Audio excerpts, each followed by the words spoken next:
नमस्कार साथियों, स्वागत है आपका ऑनलाइन स्टडी ग्रुप में।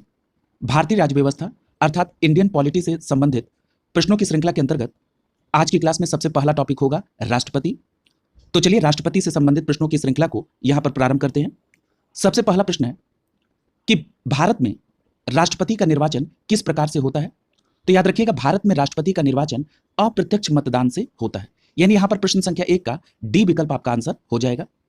देखिए, राष्ट्रपति के निर्वाचन से संदर्भित 2 अनुच्छेद आपको ध्यान में रखने होंगे। सबसे पहला अनुच्छेद आपको ध्यान में रखना है अनुच्छेद 54।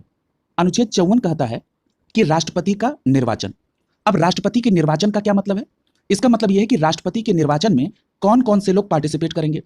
तो याद रखिएगा, संसद के दोनों सदनों यानी लोकसभा और राज्यसभा के निर्वाचित सदस्य, साथ ही साथ राज्यों की विधानसभा के निर्वाचित सदस्य राष्ट्रपति के निर्वाचन के लिए मतदान करते हैं। यहां पर एक बात और याद रखिएगा, 70वें संविधान संशोधन अधिनियम 1992 के द्वारा 2 केंद्र शासित प्रदेश की विधानसभा को भी राष्ट्रपति के निर्वाचन में पार्टिसिपेट करने की अनुमति दी गई। वो है दिल्ली और दूसरा है पुदुचेरी। क्लियर? दूसरा अनुच्छेद आपको याद रखना है अनुच्छेद 55। अब अनुच्छेद 55 में क्या है? इसमें राष्ट्रपति के निर्वाचन की रीति दी गई है। जैसे आपने इस प्रश्न को कई बार पढ़ा होगा कि जो राष्ट्रपति का निर्वाचन है वो आनुपातिक प्रतिनिधित्व पद्धति के अनुसार एकल संक्रमणी मत और गुप्त मतदान के द्वारा होगा। तो ये व्यवस्था किसमें है? ये व्यवस्था राष्ट्रपति के निर्वाचन की रीति के अंतर्गत है। ये व्यवस्था अनुच्छेद 55 के सब क्लॉज 3 के अंतर्गत आती है। क्लियर? तो अब ये बात बिल्कुल स्पष्ट आपको समझ में आ गई होगी। यानी प्रत्यक्ष जनता राष्ट्रपति को निर्वाचित नहीं करती है भारत में, बल्कि अप्रत्यक्ष तौर पर राष्ट्रपति महोदय का चुनाव होता है। क्लियर? अगला देखिए, प्रश्न संख्या 2 पूछा जा रहा है कि भारतीय संविधान के 70वें संशोधन के द्वारा, अभी जिक्र हुआ है, पूछा जा रहा है कि 70वें संशोधन के द्वारा राष्ट्रपति के चुनाव में 2 केंद्र शासित प्रदेशों को भाग लेने का अधिकार दिया गया। वे कौन है? तो आप आसानी से बता देंगे, दिल्ली और पुदुचेरी। इस आधार पर प्रश्न संख्या 2 का बी विकल्प आपका आंसर हो जाएगा। क्लियर है? और ये किस अनुच्छेद के अंतर्गत आएगा? अनुच्छेद 54 के सब क्लॉज, अनुच्छेद 54 के ख के अंतर्गत। क्लियर है? अगला देखिए, प्रश्न संख्या 3 पूछा जा रहा है कि निम्नलिखित में कौन भारत के राष्ट्रपति के निर्वाचन हेतु निर्वाचक गण में सम्मिलित नहीं है। देखिए, ये भी चर्चा हो गई अनुच्छेद 54 के तहत। इसमें लोकसभा के निर्वाचित सदस्य होंगे, राज्यसभा के निर्वाचित सदस्य होंगे, राज्यों की विधानसभाओं के निर्वाचित सदस्य होंगे। याद रखिएगा, राज्यों की जो विधान परिषद है इसके निर्वाचित सदस्य राष्ट्रपति के चुनाव में पार्टिसिपेट नहीं करते हैं। क्लियर? ये बिल्कुल स्पष्ट याद रखेंगे। यहां पर प्रश्न संख्या 3 का डी विकल्प आपका आंसर हो जाएगा। विधान परिषद के सदस्य राष्ट्रपति के चुनाव में पार्टिसिपेट नहीं करते हैं। क्लियर? अनुच्छेद 54 के ख के अंतर्गत। अगला देखिए, प्रश्न संख्या 4 पूछा जा रहा है कि राष्ट्रपति के उम्मीदवार के लिए क्या आवश्यक नहीं है। यहां पर राष्ट्रपति के चुनाव के लिए जो उम्मीदवार होंगे उनकी योग्यता की बात की जा रही है। क्लियर? तो सबसे पहले तो आपको यह स्पष्ट होना चाहिए कि राष्ट्रपति के चुनाव के लिए उम्मीदवार की योग्यता किसमें दी गई है। तो याद रखिएगा, अनुच्छेद 58 के सब क्लॉज 1 में इसकी व्यवस्था की गई है। अब अनुच्छेद 58 का सब क्लॉज 1 क्या कहता है? कि वह व्यक्ति राष्ट्रपति का चुनाव लड़ सकता है जो भारत का नागरिक हो, दूसरी बात 35 वर्ष की आयु पूरी कर चुका हो, और तीसरी बात कि लोकसभा का सदस्य निर्वाचित करने के लिए योग्य हो। ये 3 कंडीशन है उम्मीदवार की योग्यता के संदर्भ में। क्लियर है? यहां पर एक बात और याद रखिएगा कि वो भारत का नागरिक हो। अब वो नागरिक किस आधार पर है, जन्म के आधार पर या अन्य किस आधार पर, इसकी बात नहीं की गई है। केवल इतना लिखा गया है कि वो भारत का नागरिक हो। इस बात को याद रखिएगा क्योंकि यहां से संदर्भित प्रश्न स्टेटमेंट में पूछे जाते हैं। क्लियर है? तो यहां पर देखिए क्या आवश्यक नहीं है, तो यहां पर बी विकल्प आपका सही हो जाएगा। पढ़ा लिखा होना आवश्यक नहीं है। किसके अकॉर्डिंग? अनुच्छेद 58 के सब क्लॉज 1 के अंतर्गत। यह है राष्ट्रपति के उम्मीदवार की योग्यता के लिए अनुच्छेद। क्लियर? अगला देखिए, प्रश्न संख्या 5 पूछा जा रहा है कि भारतीय संविधान का कौन सा अनुच्छेद राष्ट्रपति के पद के लिए पुनः निर्वाचन की योग्यता निर्धारित करता है। यानी अगर कोई राष्ट्रपति रह चुका है और वो पुनः राष्ट्रपति के पद के लिए खड़ा होना चाहता है तो ये व्यवस्था किस अनुच्छेद में है? तो याद रखिएगा अनुच्छेद 57 यानी अनुच्छेद 57 में इस बात की व्यवस्था की गई है। यहां पर एक प्रश्न और बनता है, आपसे यह भी पूछा जाता है कि कोई व्यक्ति कितनी बार राष्ट्रपति का चुनाव लड़ सकता है, क्या कोई डेडलाइन है? तो आपका जवाब होगा नहीं। अनुच्छेद 57 में जो पुनः निर्वाचन की योग्यता है उसमें किसी भी प्रकार का कोई डेडलाइन नहीं दिया गया है कि वो कितने बार वो पुनः निर्वाचित हो सकता है। क्लियर है? स्पष्ट तौर पर अनुच्छेद 57 को आप याद रखेंगे। अगला है प्रश्न संख्या 6 पूछा जा रहा है कि राष्ट्रपति 5 वर्ष तक अपने पद पर रहता है, किस तिथि से माना जाएगा? तो याद रखिएगा, राष्ट्रपति पद ग्रहण करने के दिन से 5 वर्ष की अवधि के लिए अपने पद को धारण करता है। यानी प्रश्न संख्या 6 का सी विकल्प आपका आंसर हो जाएगा। हमने आपसे ये प्रॉमिस किया है कि मैं आपको अलग से अनुच्छेद याद नहीं करने दूंगा। जब प्रश्न को कोरिलेट करूंगा तो उससे संदर्भित अनुच्छेद भी वहीं पर कंप्लीट कराते हुए चलेंगे। तो देखिए ये व्यवस्था किसमें है कि राष्ट्रपति अपने पद ग्रहण करने की तिथि से 5 वर्ष तक अपने पद पर रहेगा। तो ये अनुच्छेद 56 के सब क्लॉज 1 में निर्धारित है। क्लियर है? अगला देखिए प्रश्न संख्या 7। कहा जा रहा है कि भारत के राष्ट्रपति अपना त्यागपत्र किसको संबोधित करके देते हैं? तो याद रखिएगा, राष्ट्रपति महोदय जो अपना त्यागपत्र देंगे वो उपराष्ट्रपति महोदय को संबोधित करते हुए देंगे। यानी प्रश्न संख्या 7 का बी विकल्प आपका आंसर हो जाएगा। ये व्यवस्था किसमें है?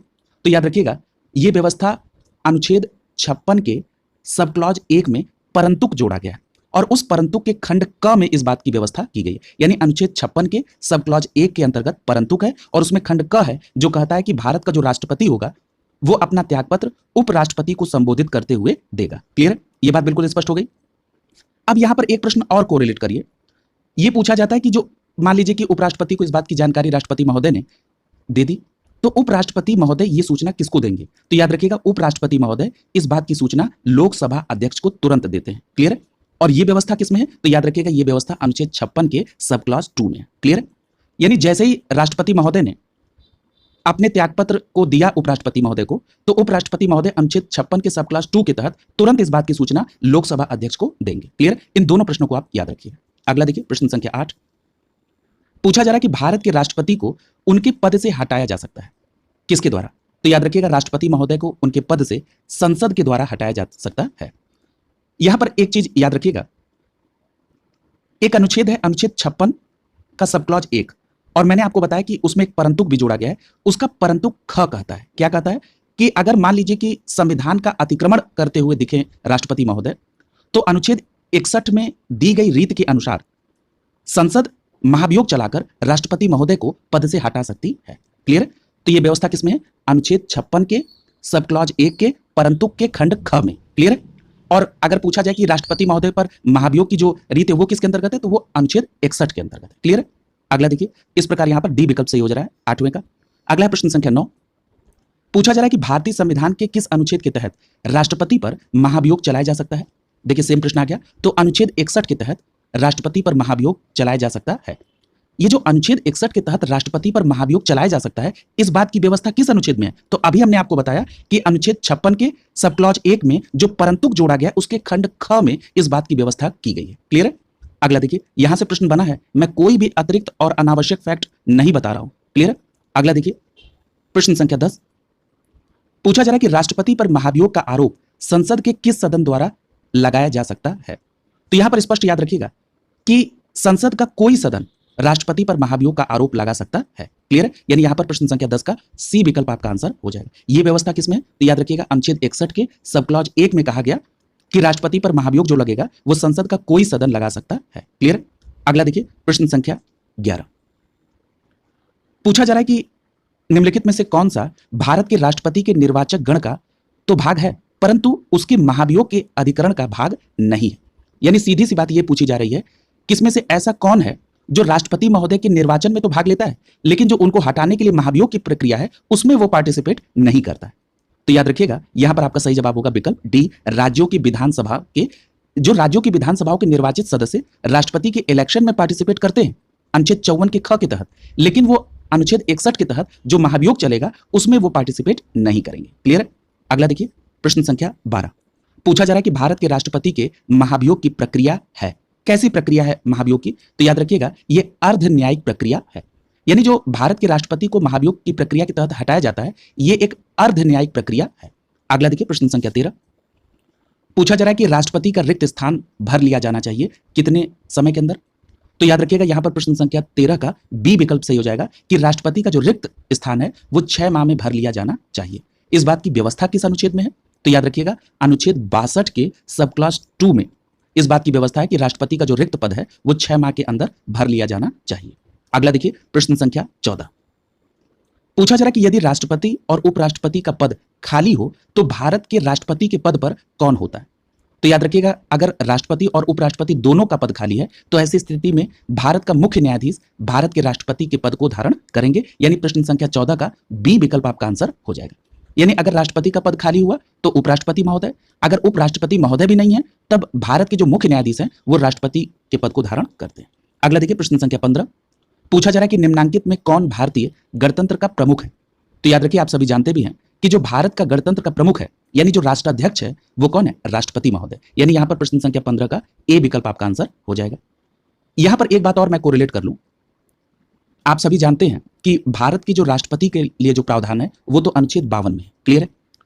एक प्रश्न पूछा जाता है कि संघ की जो कार्यपालिका शक्ति है वो किस में निहित है? तो वो राष्ट्रपति में निहित है। किस अनुच्छेद के तहत? अनुच्छेद 53 के तहत। क्लियर है? तो याद रखिएगा, भारतीय गणतंत्र का प्रमुख राष्ट्रपति, संघ की कार्यपालिका की शक्ति किस में निहित है? राष्ट्रपति में। किस अनुच्छेद के तहत? 53 के तहत। और भारत में राष्ट्रपति का प्रावधान किस अनुच्छेद के तहत? तो याद रखेंगे 52 के तहत। क्लियर है? अगला देखिए प्रश्न संख्या 16, पूछा जा रहा है कि राष्ट्रपति लोकसभा को कब भंग कर सकते हैं? तो याद रखिएगा, केंद्रीय मंत्रिमंडल की अनुशंसा पर। यानी प्रश्न संख्या 16 का सी विकल्प सही हो जाएगा कि यदि केंद्रीय मंत्रिमंडल इस बात की अनुशंसा कर दे तो राष्ट्रपति महोदय लोकसभा को भंग कर सकते हैं। इस बात का प्रावधान किसके अंतर्गत है? तो याद रखिएगा, इस बात का प्रावधान अनुच्छेद 85 के सब क्लॉज 2 के ख के अंतर्गत है। अनुच्छेद 85 के सब क्लॉज 2 के ख के अंतर्गत इस बात की व्यवस्था की गई है कि राष्ट्रपति महोदय लोकसभा को भंग कर सकते हैं। और यहां पर जो केंद्रीय मंत्रिमंडल की अनुशंसा है, तो आपने अनुच्छेद 74 का सब क्लॉज 1 पढ़ा होगा, जिसमें कहा गया कि केंद्रीय मंत्रिमंडल राष्ट्रपति महोदय को सलाह देने के लिए कार्य करेगी। तो यहां पर इसी दोनों को कोरिलेट कर लेंगे कि केंद्रीय मंत्रिमंडल की अनुशंसा पर राष्ट्रपति लोकसभा को भंग कर सकते हैं। अगला देखिए प्रश्न संख्या 17, पूछा जा रहा है कि अनुच्छेद 108 के अंतर्गत लोकसभा और राज्यसभा की जो संयुक्त बैठक है वो किसके द्वारा आहूत की जाती है? तो याद रखिएगा, अनुच्छेद 108 कहता है कि लोकसभा और राज्यसभा की जो संयुक्त बैठक है वो राष्ट्रपति महोदय के द्वारा आहूत की जाती है। प्रश्न संख्या 17 का ए विकल्प आपका आंसर हो जाएगा। यहीं पर एक फैक्ट और कोरिलेट करिए, ये जो संयुक्त बैठक होती है इसकी अध्यक्षता कौन करता है? तो याद रखिएगा, इसकी अध्यक्षता लोकसभा अध्यक्ष महोदय करते हैं। क्लियर है? अगला देखिए प्रश्न संख्या 18, पूछा जा रहा है कि निम्न में किस राष्ट्रपति ने एक शक्ति का प्रयोग किया था जिसे संवैधानिक शब्दावली में जेबी निषेधाधिकार कहते हैं, यानी जेबी वीटो पावर कहा जाता है। इसका इस्तेमाल किस राष्ट्रपति महोदय ने किया था? तो याद रखिएगा, नाम है ज्ञानी जैल सिंह। यानी यहां पर प्रश्न संख्या 18 का सी विकल्प सही हो जाएगा। बात है 1986 की। 1986 में ज्ञानी जैल सिंह साहब राष्ट्रपति थे और बिल था भारतीय डाकघर का, यानी भारतीय डाकघर संशोधन विधेयक था, जिस पर जेबी वीटो पावर लगाया था किसने? ज्ञानी जैल सिंह ने। अगला देखिए प्रश्न संख्या 19, पूछा जा रहा है कि भारतीय संविधान के किस अनुच्छेद के अंतर्गत राष्ट्रपति संसद के दोनों सदनों द्वारा पारित किसी बिल पर अपनी स्वीकृति रोक सकते हैं? तो याद रखिएगा, यहां पर सही जवाब होगा अनुच्छेद 111 के तहत। यानी अनुच्छेद 111 कहता है कि राष्ट्रपति संसद के दोनों सदनों द्वारा पारित विधेयक पर अपनी स्वीकृति दे सकते हैं, उस पर अपनी स्वीकृति को रोक सकते हैं, या विधेयक को पुनर्विचार के लिए संसद को लौटा सकते हैं धन विधेयक को छोड़कर। क्लियर है? यानी ये तीनों प्रक्रिया इसी अनुच्छेद 111 के तहत राष्ट्रपति महोदय कर सकते हैं। क्लियर है? याद रखिएगा, बहुत इंपॉर्टेंट प्रश्न है ये। अगला देखिए प्रश्न संख्या 20, पूछा जा रहा है कि निम्न में कौन सी अभिव्यक्ति भारत के संविधान के अनुच्छेद 108 के अंतर्गत दोनों सदनों की संयुक्त बैठक आहूत करने की सूचना के संदर्भ में उचित है? आइए ऑप्शन को देखते हैं।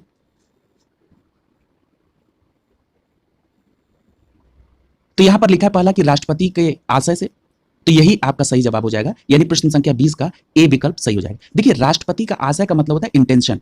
क्लियर है? यानी राष्ट्रपति का आशय भारत के संविधान के अनुच्छेद 108 के अंतर्गत संसद के दोनों सदनों का संयुक्त बैठक आहूत करने की सूचना के संदर्भ में यहां पर बिल्कुल उचित है। क्लियर? यानी प्रश्न संख्या 20 का ए विकल्प आपका आंसर हो जाएगा। अगला देखिए प्रश्न संख्या 21, प्रश्न संख्या 21 पूछा जा रहा है कि संविधान के किस अनुच्छेद के अंतर्गत भारत के राष्ट्रपति को अध्यादेश जारी करने की शक्ति प्रदान की गई है? तो आप सभी जानते हैं यहां पर विकल्प बी सही हो जाएगा। अनुच्छेद 123 के तहत भारत के राष्ट्रपति को अध्यादेश जारी करने की शक्ति प्राप्त है। यहां पर मैं एक प्रश्न कोरिलेट कर रहा हूं, आप पढ़ चुके हैं इस बात को। अगर मैं ये पूछूं कि भारत के राष्ट्रपति को जो ये अध्यादेश जारी करने की शक्ति है ये कहां से ली गई है, तो आप सभी जानते हैं कि भारत शासन अधिनियम 1935 से भारत के राष्ट्रपति को अध्यादेश जारी करने की शक्ति प्राप्त है। अगर मैं ये पूछूं कि जो ब्रिटिश काल में वायसराय अध्यादेश जारी करते थे वो कहां से प्राप्त थी, तो याद रखिएगा वो भारत शासन अधिनियम 1861 से उनको प्राप्त थी। क्लियर है? और इनको राष्ट्रपति महोदय को 1935। क्लियर है? अगला देखिए प्रश्न संख्या 22, पूछा जा रहा है कि राष्ट्रपति द्वारा जारी एक अध्यादेश संसद के सत्र शुरू होने के बाद कितने समय तक रखा जाना आवश्यक है? ध्यान से प्रश्न को पढ़िएगा। संसद के सत्र शुरू होने के बाद, देखिए जहां पर संसद के सत्र शुरू होने के बाद पूछा जाएगा तब आपका जवाब होगा 6 सप्ताह। क्लियर है? ये कहां पर है? ये अनुच्छेद 123 के सब क्लॉज 2 के क के अंतर्गत इस बात की व्यवस्था की गई है। क्लियर है? और वो कहता है कि भारत के जो राष्ट्रपति ने अध्यादेश जारी की है वो संसद के सत्र शुरू होने के बाद 6 सप्ताह के अंदर उसका अनुमोदन मिल जाना चाहिए। अब देखिए एक प्रश्न यहीं पर पूछा जाता है कि जो भारत के राष्ट्रपति द्वारा अध्यादेश जारी किया गया है वो कितने समय तक वैलिड रह सकता है। तो याद रखिएगा 6 माह 6 सप्ताह तक वो वैलिड रह सकता है। क्लियर है, जब तक संसद से अनुमोदन न मिल जाए, यानी 6 माह 6 सप्ताह तक मैक्सिमम। अब ये 6 माह क्यों जुड़ा, क्योंकि आप सभी को पता है कि संसद के 2 सत्र शुरू होने के बीच में जो मैक्सिमम अंतराल है वो 6 महीने का होता है। तो इस 6 महीने के मैक्सिमम अंतराल को और संसद के सत्र शुरू होने के बाद 6 सप्ताह का ड्यूरेशन है तो उसको ले लीजिए, तो टोटल ड्यूरेशन मैक्सिमम कितना हो रहा है, 6 माह 6 सप्ताह का। इस बात को भी आप ध्यान में रखेंगे। अगला देखिए प्रश्न संख्या 23, पूछा जा रहा है कि निम्नलिखित में से राष्ट्रपति किसकी नियुक्ति करता है। तो याद रखिएगा यहां पर राष्ट्रपति महोदय भारतीय न्यायवादी, नियंत्रक एवं महालेखा परीक्षक और राज्यपाल महोदय तीनों लोगों की नियुक्ति करते हैं। इसलिए प्रश्न संख्या 23 का यहां पर डी विकल्प आपका आंसर हो जाएगा। अब हम जरा इन तीनों लोगों पर चर्चा कर लें कि जो महान्यायवादी हैं ये किस अनुच्छेद के अनुसार हैं, तो अनुच्छेद 76। अगर हम बात कर लें नियंत्रक एवं महालेखा परीक्षक की, तो नियंत्रक एवं महालेखा परीक्षक अनुच्छेद 148 के तहत। और अगर हम बात कर लें राज्यों के राज्यपाल की नियुक्ति, तो ये किसके तहत होती है, तो ये होती है अनुच्छेद 155 के तहत। और जो महान्यायवादी मैंने क्या बताया, अनुच्छेद 76। यानी भारत के महान्यायवादी अनुच्छेद 76 के तहत, अनुच्छेद 148 के तहत नियंत्रक एवं महालेखा परीक्षक, और जो राज्यपाल महोदय इनकी नियुक्ति अनुच्छेद 155 के तहत राष्ट्रपति महोदय द्वारा की जाती है। क्लियर है। अगला देखिए प्रश्न संख्या 24, पूछा जा रहा है कि भारतीय संविधान का कौन सा अनुच्छेद राष्ट्रपति को उच्चतम न्यायालय के परामर्श प्राप्त करने की शक्ति प्रदान करता है। तो याद रखिएगा प्रश्न संख्या 24 का सी विकल्प सही हो जाएगा, अनुच्छेद 143 के तहत। यानी अनुच्छेद 143 कहता है कि राष्ट्रपति को विधि या किसी तथ्य के बारे में अगर व्यापक महत्व का कोई प्रश्न है तो उस संदर्भ में वो माननीय सर्वोच्च न्यायालय से परामर्श कर सकते हैं। किस अनुच्छेद की शक्ति के तहत, अनुच्छेद 143 के तहत। अगला देखिए प्रश्न संख्या 25, पूछा जा रहा है कि राष्ट्रपति की जो क्षमा आदि की शक्ति है ये किस प्रकार की शक्ति है। तो याद रखिएगा राष्ट्रपति की जो क्षमा आदि शक्ति है ये न्यायिक शक्ति है। यानी प्रश्न संख्या 25 का बी विकल्प सही हो जाएगा। अब ये प्रश्न बनता है कि जो राष्ट्रपति की क्षमा शक्ति है ये किस अनुच्छेद में, तो याद रखिएगा अनुच्छेद 72 में। अनुच्छेद 72 कहता है कि राष्ट्रपति महोदय क्षमा कर सकते हैं, कुछ मामलों में जो दंडादेश है उसका निलंबन कर सकते हैं, परिहार कर सकते हैं, लघुकरण कर सकते हैं, और ये सभी किस प्रकार की शक्ति है, न्यायिक शक्ति है। अगला देखिए प्रश्न संख्या 26, पूछा जा रहा है कि निम्नलिखित में से कौन सा संवैधानिक विशेषाधिकार राष्ट्रपति के पास नहीं है। तो यहां पर पहला दिया गया है कि साधारण बिल को पुनर्विचार के लिए लौटाना। तो यह भी आपने पढ़ा था कि राष्ट्रपति महोदय अनुच्छेद 111 के तहत वो साधारण बिल की पुनर्विचार हेतु उसे वापस कर सकते हैं। अगला कह रहा है कि वित्तीय बिल को पुनर्विचार के लिए वापस करना। यहां पर एक बात याद रखिएगा कि वित्तीय बिल को वो अनुच्छेद 111 के तहत वापस नहीं कर सकते हैं, तो यहां पर ये राष्ट्रपति के पास शक्ति नहीं है। तो यहां पर प्रश्न संख्या 26 में बी विकल्प आपका आंसर हो जाएगा। लोकसभा भंग करना, यह भी आपने पढ़ा कि अगर मंत्रिमंडल इस बात का सलाह दे तो राष्ट्रपति महोदय लोकसभा को भंग कर सकते हैं। प्रधानमंत्री की नियुक्ति की भी शक्ति राष्ट्रपति महोदय के पास है, लेकिन वित्तीय बिल को पुनर्विचार के लिए लौटाना यह विशेषाधिकार राष्ट्रपति के पास नहीं है। अगला देखिए, जब मैं अनुच्छेद 111 को एक्सप्लेन कर रहा था तो मैंने उसी समय इस बात को स्पष्ट किया था। अगला है प्रश्न संख्या 27, पूछा जा रहा है कि संसद के लिए राष्ट्रपति का अभिभाषण कौन तैयार करता है। तो याद रखिएगा संसद के लिए राष्ट्रपति का जो अभिभाषण है वो केंद्रीय मंत्रिमंडल के द्वारा तैयार किया जाता है। क्लियर, इसलिए प्रश्न संख्या 27 का डी विकल्प आपका आंसर हो जाएगा। अगला है प्रश्न संख्या 28, पूछा जा रहा है कि वह राष्ट्र का प्रतिनिधित्व करता है परंतु राष्ट्र का नेतृत्व नहीं करता है। ये जो पंक्ति है ये किस पर लागू होती है, तो आपका सीधा जवाब क्या होगा, राष्ट्रपति महोदय पे। यानी राष्ट्रपति महोदय राष्ट्र का प्रतिनिधित्व तो करते हैं लेकिन राष्ट्र का नेतृत्व नहीं करते हैं। क्लियर है, राष्ट्र का नेतृत्व कौन करते हैं, प्रधानमंत्री महोदय। क्लियर है, यानी प्रश्न संख्या 28 का यहां पर बी विकल्प आपका आंसर हो जाएगा। अगला देखिए, और ये जो नेतृत्व है ये प्रधानमंत्री महोदय मंत्रिमंडल सहित करते हैं। अगला देखिए प्रश्न संख्या 29, पूछा जा रहा है कि भारत के राष्ट्रपति के निर्वाचन के लिए न्यूनतम आयु कितनी है। तो देखिए अभी हमने जिक्र किया था अनुच्छेद 58 के सब क्लॉज 1 का। तो ये जो अनुच्छेद 58 का सब क्लॉज 1 है ये क्या कहता है, ये राष्ट्रपति के निर्वाचन के लिए जो उम्मीदवार है उसकी योग्यता की बात करता है, और उसमें न्यूनतम आयु कितनी बताई गई थी, 35 वर्ष। इसलिए प्रश्न संख्या 29 का डी विकल्प आपका आंसर हो जाएगा। अगला देखिए प्रश्न संख्या 30, पूछा जा रहा है कि भारत का राष्ट्रपति होता है। तो याद रखिएगा भारत का राष्ट्रपति राष्ट्र का मुखिया होता है। क्लियर है, यानी यहां पर प्रश्न संख्या 30 का ए विकल्प आपका आंसर हो जाएगा।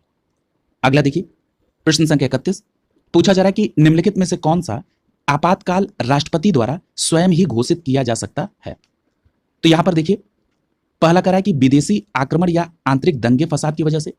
तो देखिए यहां पर एक बात बिल्कुल स्पष्ट आप याद रख लीजिए कि जो अनुच्छेद 352 है, जिसकी बात हो रही थी अभी स्टेटमेंट ए में, या मान लीजिए कि किसी राज्य में संवैधानिक संगठन अगर विफल हो जाए तो जिस राज्य में राष्ट्रपति शासन लगता है अनुच्छेद 356 के तहत, चाहे इसकी बात हो, चाहे वित्तीय अस्थिरता के आधार पर आपातकाल लगे 360 के तहत, इन तीनों कंडीशन में मंत्रिमंडल की संस्तुति के आधार पर ही राष्ट्रपति इसको लगाते हैं, यानी वो स्वयं ही इसे घोषित नहीं करते। क्लियर है? यानी प्रश्न संख्या 31 का यहां पर डी विकल्प आपका आंसर हो जाएगा, यानी अनुच्छेद 352, अनुच्छेद 356 और अनुच्छेद 360, इन तीनों कंडीशन को लागू करने के लिए मंत्रिमंडल की संस्तुति लेनी होती है। अगला देखिए प्रश्न संख्या 32। यहां पर एक प्रश्न और कोरिलेट कर देते हैं ऊपर वाले प्रश्न से, चर्चा हो गई है तो कर लिया जाए, जब आपातकाल का चैप्टर आएगा तो वहां पर और डिटेल चर्चा की जाएगी। देखिए एक प्रश्न पूछा जाता है कि पूरे संविधान में एक ही जगह मंत्रिमंडल शब्द का प्रयोग हुआ है, और यह प्रश्न पूछ लिया जाता है कि किस संविधान संशोधन के तहत इसे बाद में लाया गया। देखिए हुआ क्या कि जो आपातकाल लगाने की व्यवस्था थी, इसमें बाद में ऐड किया गया कि मंत्रिमंडल की लिखित सहमति आवश्यक है। क्लियर है? तो इसके लिए 44वां संविधान संशोधन आया, जिसने अनुच्छेद 352 में संशोधन करके इस सेंटेंस को उसमें ऐड किया। तो याद रखेंगे ये किसके तहत मंत्रिमंडल शब्द, 44वें संविधान संशोधन के तहत। अगला देखिए प्रश्न संख्या 32। पूछा जाए कि राष्ट्रपति को पद की जो शपथ है ये कौन दिलाता है? तो याद रखिएगा राष्ट्रपति महोदय को पद की जो शपथ है वो भारत के मुख्य न्यायाधीश दिलाते हैं। यहां पर एक बात याद रखिएगा कि जो भारत के राष्ट्रपति को शपथ दिलाने की बात है ये अनुच्छेद 60 में उल्लेखित है। किसमें है? अनुच्छेद 60 में उल्लेखित है। और अगर मान लीजिए कि मुख्य न्यायाधीश नहीं है तो उस समय, तो याद रखिएगा उस समय सर्वोच्च न्यायालय के जो वरिष्ठतम न्यायाधीश हैं वो राष्ट्रपति महोदय को शपथ दिलाएंगे। क्लियर है? अगला देखिए प्रश्न संख्या 33। पूछा जा रहा है कि अगर राष्ट्रपति के चुनाव में कोई विवाद हो जाए तो वो विवाद किसको सौंपा जा सकता है? तो याद रखिएगा यहां पर सी विकल्प आपका सही हो जाएगा, भारत के सर्वोच्च न्यायालय को। यानी अगर मान लीजिए कि राष्ट्रपति के चुनाव में कोई विवाद हो जाए तो ये विवाद सर्वोच्च न्यायालय के पास जाएगा। ये व्यवस्था किसमें है? तो याद रखिएगा अनुच्छेद 71 के सब क्लॉज 1 में इस बात की व्यवस्था की गई है। क्लियर है? तो अनुच्छेद भी साथ ही साथ आप ध्यान में रखेंगे। अगला देखिए प्रश्न संख्या 34। पूछा जा रहा है कि भारत के रक्षा संगठन का सर्वोच्च कमांडर कौन होता है? बहुत अच्छा प्रश्न है, इसके एक पार्ट की अभी चर्चा हम लोग किए हैं। याद रखिएगा जो भारत के राष्ट्रपति हैं ये रक्षा संगठन के सर्वोच्च कमांडर होते हैं। याद करिए मैंने अभी चर्चा आपसे की थी कि जो संघ की कार्यपालिका शक्ति है वो राष्ट्रपति में निहित है। किस अनुच्छेद के तहत? अनुच्छेद 53 के सब क्लॉज 1 के तहत। और वहीं जो रक्षा संगठन का सर्वोच्च कमांडर राष्ट्रपति महोदय हैं ये किस अनुच्छेद के तहत है? तो याद रखिएगा अनुच्छेद 53 के सब क्लॉज 2 के तहत। अनुच्छेद 53 के सब क्लॉज 2 के तहत। तो दोनों बातें याद रखिएगा, अनुच्छेद 53 के सब क्लॉज 1 के तहत संघ की कार्यपालिका शक्ति राष्ट्रपति में, और अनुच्छेद 53 के सब क्लॉज 2 के तहत भारत के रक्षा संगठन का सर्वोच्च कमांडर राष्ट्रपति महोदय। क्लियर? अगला देखिए प्रश्न संख्या 35। पूछा जा रहा है कि राष्ट्रपति के निर्वाचन से संबंधित विवाद किसे संदर्भित किया जाएगा? तो अभी चर्चा हुई है, यहां पर सी विकल्प आपका सही हो जाएगा, अनुच्छेद 71 के सब क्लॉज 1 के तहत सर्वोच्च न्यायालय के पास ये मैटर जाएगा। यहां पर सी विकल्प आपका सही होगा। अगला देखिए प्रश्न संख्या 36। पूछा जा रहा है कि भारत के जो राष्ट्रपति हैं वो सदस्य, तो यहां पर देखिए डी विकल्प आपका सही हो जाएगा, वो किसी के भी सदस्य नहीं होते। क्लियर है? अब आपके मन में वहां पर पेपर में देखिए कंफ्यूजन ज्यादा आता है, इसीलिए मैं बार बार कह रहा हूं कि अभ्यास प्रश्न करना बहुत जरूरी है, क्योंकि आपका पहले से ये माइंड प्रिपेयर्ड रहेगा कि अगर ये प्रश्न आएगा तो किस आधार पर हमको इस प्रश्न को करना है, उसमें मेरी स्ट्रेटेजी क्या होगी। अब जैसे मान लीजिए कि इस तरह का प्रश्न अगर डायरेक्ट एग्जामिनेशन हॉल में आपने दिया तो उस समय कंफ्यूजन दिमाग ये पैदा करने लगता है कि आपने योग्यता में तो ये पढ़ा था कि लोकसभा के लिए वो चुनने की उसके पास योग्यता होनी चाहिए। अनुच्छेद 58 के सब क्लॉज 1 में ये बात कही गई ना कि लोकसभा का सदस्य निर्वाचित होने की उसके पास योग्यता होनी चाहिए राष्ट्रपति के पास। तो ऐसा तो नहीं कि राष्ट्रपति महोदय लोकसभा का सदस्य होते हैं, ऐसा नहीं है। बिल्कुल स्पष्ट याद रखिएगा कि राष्ट्रपति महोदय किसी भी सदन के सदस्य नहीं होते हैं। बस योग्यता के संदर्भ में यह कहा गया था अनुच्छेद 58 के सब क्लॉज 1 के तहत कि उनके पास लोकसभा के सदस्य निर्वाचित होने की योग्यता होनी चाहिए। क्लियर है? अब कोई कंफ्यूजन नहीं, सारे कंफ्यूजन का द एंड कर दिया गया यहां पर। अगला चलिए प्रश्न संख्या 37। अगला देखिए प्रश्न संख्या 37। प्रश्न संख्या 37 में पूछा जा रहा है कि भारत के राष्ट्रपति द्वारा निम्नलिखित में से कौन सा कार्य नहीं किया जाता है? तो यहां पर आपका जो सही विकल्प होगा वो होगा विकल्प बी। देखिए जो राज्यसभा का विघटन है वो राष्ट्रपति महोदय द्वारा नहीं किया जाता है, यानी प्रश्न संख्या 37 का बी विकल्प सही हो जाएगा। आप सभी को पता है कि जो राज्यसभा है ये एक स्थायी सदन होता है, इसका विघटन नहीं किया जाता है। क्लियर है? लेकिन एक बात याद रखिएगा कि अगर हम लोकसभा की बात करें तो लोकसभा के विघटन की शक्ति राष्ट्रपति महोदय के पास है। और अगर पूछा जाए किस अनुच्छेद के तहत, तो आपका सीधा जवाब होगा अनुच्छेद 85 के सब क्लॉज 2 के तहत राष्ट्रपति महोदय के पास लोकसभा के विघटन की शक्ति है। वहीं अगर हम बात कर लें संसद के सत्रावसान की, तो यह भी शक्ति किसके पास है? राष्ट्रपति महोदय के पास। आवश्यकता पड़ने पर दोनों सदनों की संयुक्त बैठक, ये आप पढ़ चुके हैं, अनुच्छेद 108 के तहत राष्ट्रपति महोदय के पास सकती है। इसलिए प्रश्न संख्या 37 का बी विकल्प आपका आंसर हो जाएगा। अगला देखिए प्रश्न संख्या 38, पूछा जा रहा है कि ऑल इंडिया सर्विसेज के सदस्यों की नियुक्ति कौन करता है? तो याद रखिएगा यहां पर विकल्प ए सही हो जाएगा, राष्ट्रपति महोदय ऑल इंडिया सर्विसेज सदस्यों की नियुक्ति करते हैं। प्रश्न संख्या 38 का ए विकल्प आपका आंसर हो जाएगा। अगला देखिए प्रश्न संख्या 39, पूछा जा रहा है कि निम्नलिखित में से किसे राष्ट्रपति नहीं नियुक्त करता है? बहुत अच्छा प्रश्न है। तो याद रखिएगा यहां पर आपका जो सही जवाब होगा वो विकल्प बी, जो उपराष्ट्रपति महोदय हैं इनकी नियुक्ति राष्ट्रपति महोदय के द्वारा नहीं होती है। क्लियर है? अगर हम उपराष्ट्रपति की बात कर लें तो हमारे संविधान में उपराष्ट्रपति के लिए जो अनुच्छेद है वो है अनुच्छेद 63, वो कहता है कि भारत का एक उपराष्ट्रपति होगा। अब हम बात कर लेते हैं अगर उपराष्ट्रपति के निर्वाचन की, तो इसके लिए प्रावधान है अनुच्छेद 66 में। किसमें है? अनुच्छेद 66 में। अनुच्छेद 66 कहता है कि अनुच्छेद 66 का सब क्लॉज 1 कहता है कि जो उपराष्ट्रपति हैं इनका निर्वाचन संसद के दोनों सदनों के सदस्यों के द्वारा आनुपातिक प्रतिनिधित्व पद्धति के अनुसार एकल संक्रमणी मत और गुप्त मतदान के द्वारा होगा। क्लियर है? ये किसमें? अनुच्छेद 66 के सब क्लॉज 1 में। क्लियर है? तो ये बात स्पष्ट हो गई कि जो उपराष्ट्रपति महोदय इनकी नियुक्ति राष्ट्रपति महोदय के द्वारा नहीं होती है। क्लियर है? और जब हम ये कह रहे हैं कि दोनों सदनों के सदस्यों के द्वारा, तो इसका मतलब है कि इसमें निर्वाचित और मनोनीत दोनों सदस्य इसमें पार्टिसिपेट करेंगे। क्लियर है? अगला देखिए प्रश्न संख्या 40, पूछा जा रहा है कि संघ लोक सेवा आयोग के सदस्य किसके द्वारा नियुक्त किए जा सकते हैं? तो याद रखिएगा जो संघ लोक सेवा आयोग के सदस्य हैं वो राष्ट्रपति महोदय के द्वारा नियुक्त किए जाते हैं। अगर इसके अनुच्छेद की हम बात कर लें तो याद रखिएगा इसमें अनुच्छेद आता है अनुच्छेद 316। अनुच्छेद 316 कहता है कि संघ के लिए जो संघ लोक सेवा आयोग उसमें जो नियुक्ति करनी है सदस्यों की वो राष्ट्रपति महोदय करेंगे, और जो अध्यक्ष की नियुक्ति करना है वो भी राष्ट्रपति महोदय करेंगे। वहीं अनुच्छेद 316 ये भी कहता है कि अगर जो राज्यों के लिए राज्य लोक सेवा आयोग है उसमें अध्यक्ष और सदस्यों की नियुक्ति करना है तो वो राज्यपाल महोदय करेंगे। क्लियर है? तो यहीं पर ये बात ध्यान रखेंगे, ये दोनों व्यवस्था अनुच्छेद 316 में की गई है। क्लियर? बी विकल्प यहां पर सही होगा प्रश्न संख्या 40 का। अगला देखिए प्रश्न संख्या 41, पूछा जा रहा है कि भारत के राष्ट्रपति का चुनाव कितने वर्षों के लिए किया जाता है? तो याद रखिएगा आप सभी जानते हैं कि अनुच्छेद 56 ये कहता है कि जो राष्ट्रपति महोदय का चुनाव है वो 5 वर्षों के लिए किया जाता है। क्लियर है? किसके अकॉर्डिंग? अनुच्छेद 56 के आधार पर। क्लियर है? यानी प्रश्न संख्या 41 का बी विकल्प आपका आंसर हो जाएगा। अगला देखिए प्रश्न संख्या 42, पूछा जा रहा है कि अवित्तीय विधेयक को राष्ट्रपति कितनी बार लौटा सकते हैं?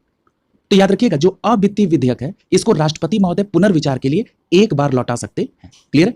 और अगर मान लीजिए कि जिस विधेयक को उन्होंने लौटाया ये विधेयक दोनों सदनों के द्वारा फिर से पारित कर दिया जाए और राष्ट्रपति को प्रस्तुत किया जाए तो राष्ट्रपति विधेयक पर अनुमति को अब रोक नहीं सकते हैं। क्लियर? इसलिए याद रखेंगे कि अवित्तीय विधेयक को राष्ट्रपति एक बार लौटा सकते हैं। प्रश्न संख्या 42 का ए विकल्प आपका आंसर हो जाएगा। अगला देखिए प्रश्न संख्या 43, पूछा जा रहा है कि भारत का प्रथम नागरिक किसे कहते हैं? तो यहां पर सही जवाब होगा विकल्प ए, राष्ट्रपति महोदय को भारत का प्रथम नागरिक कहा जाता है।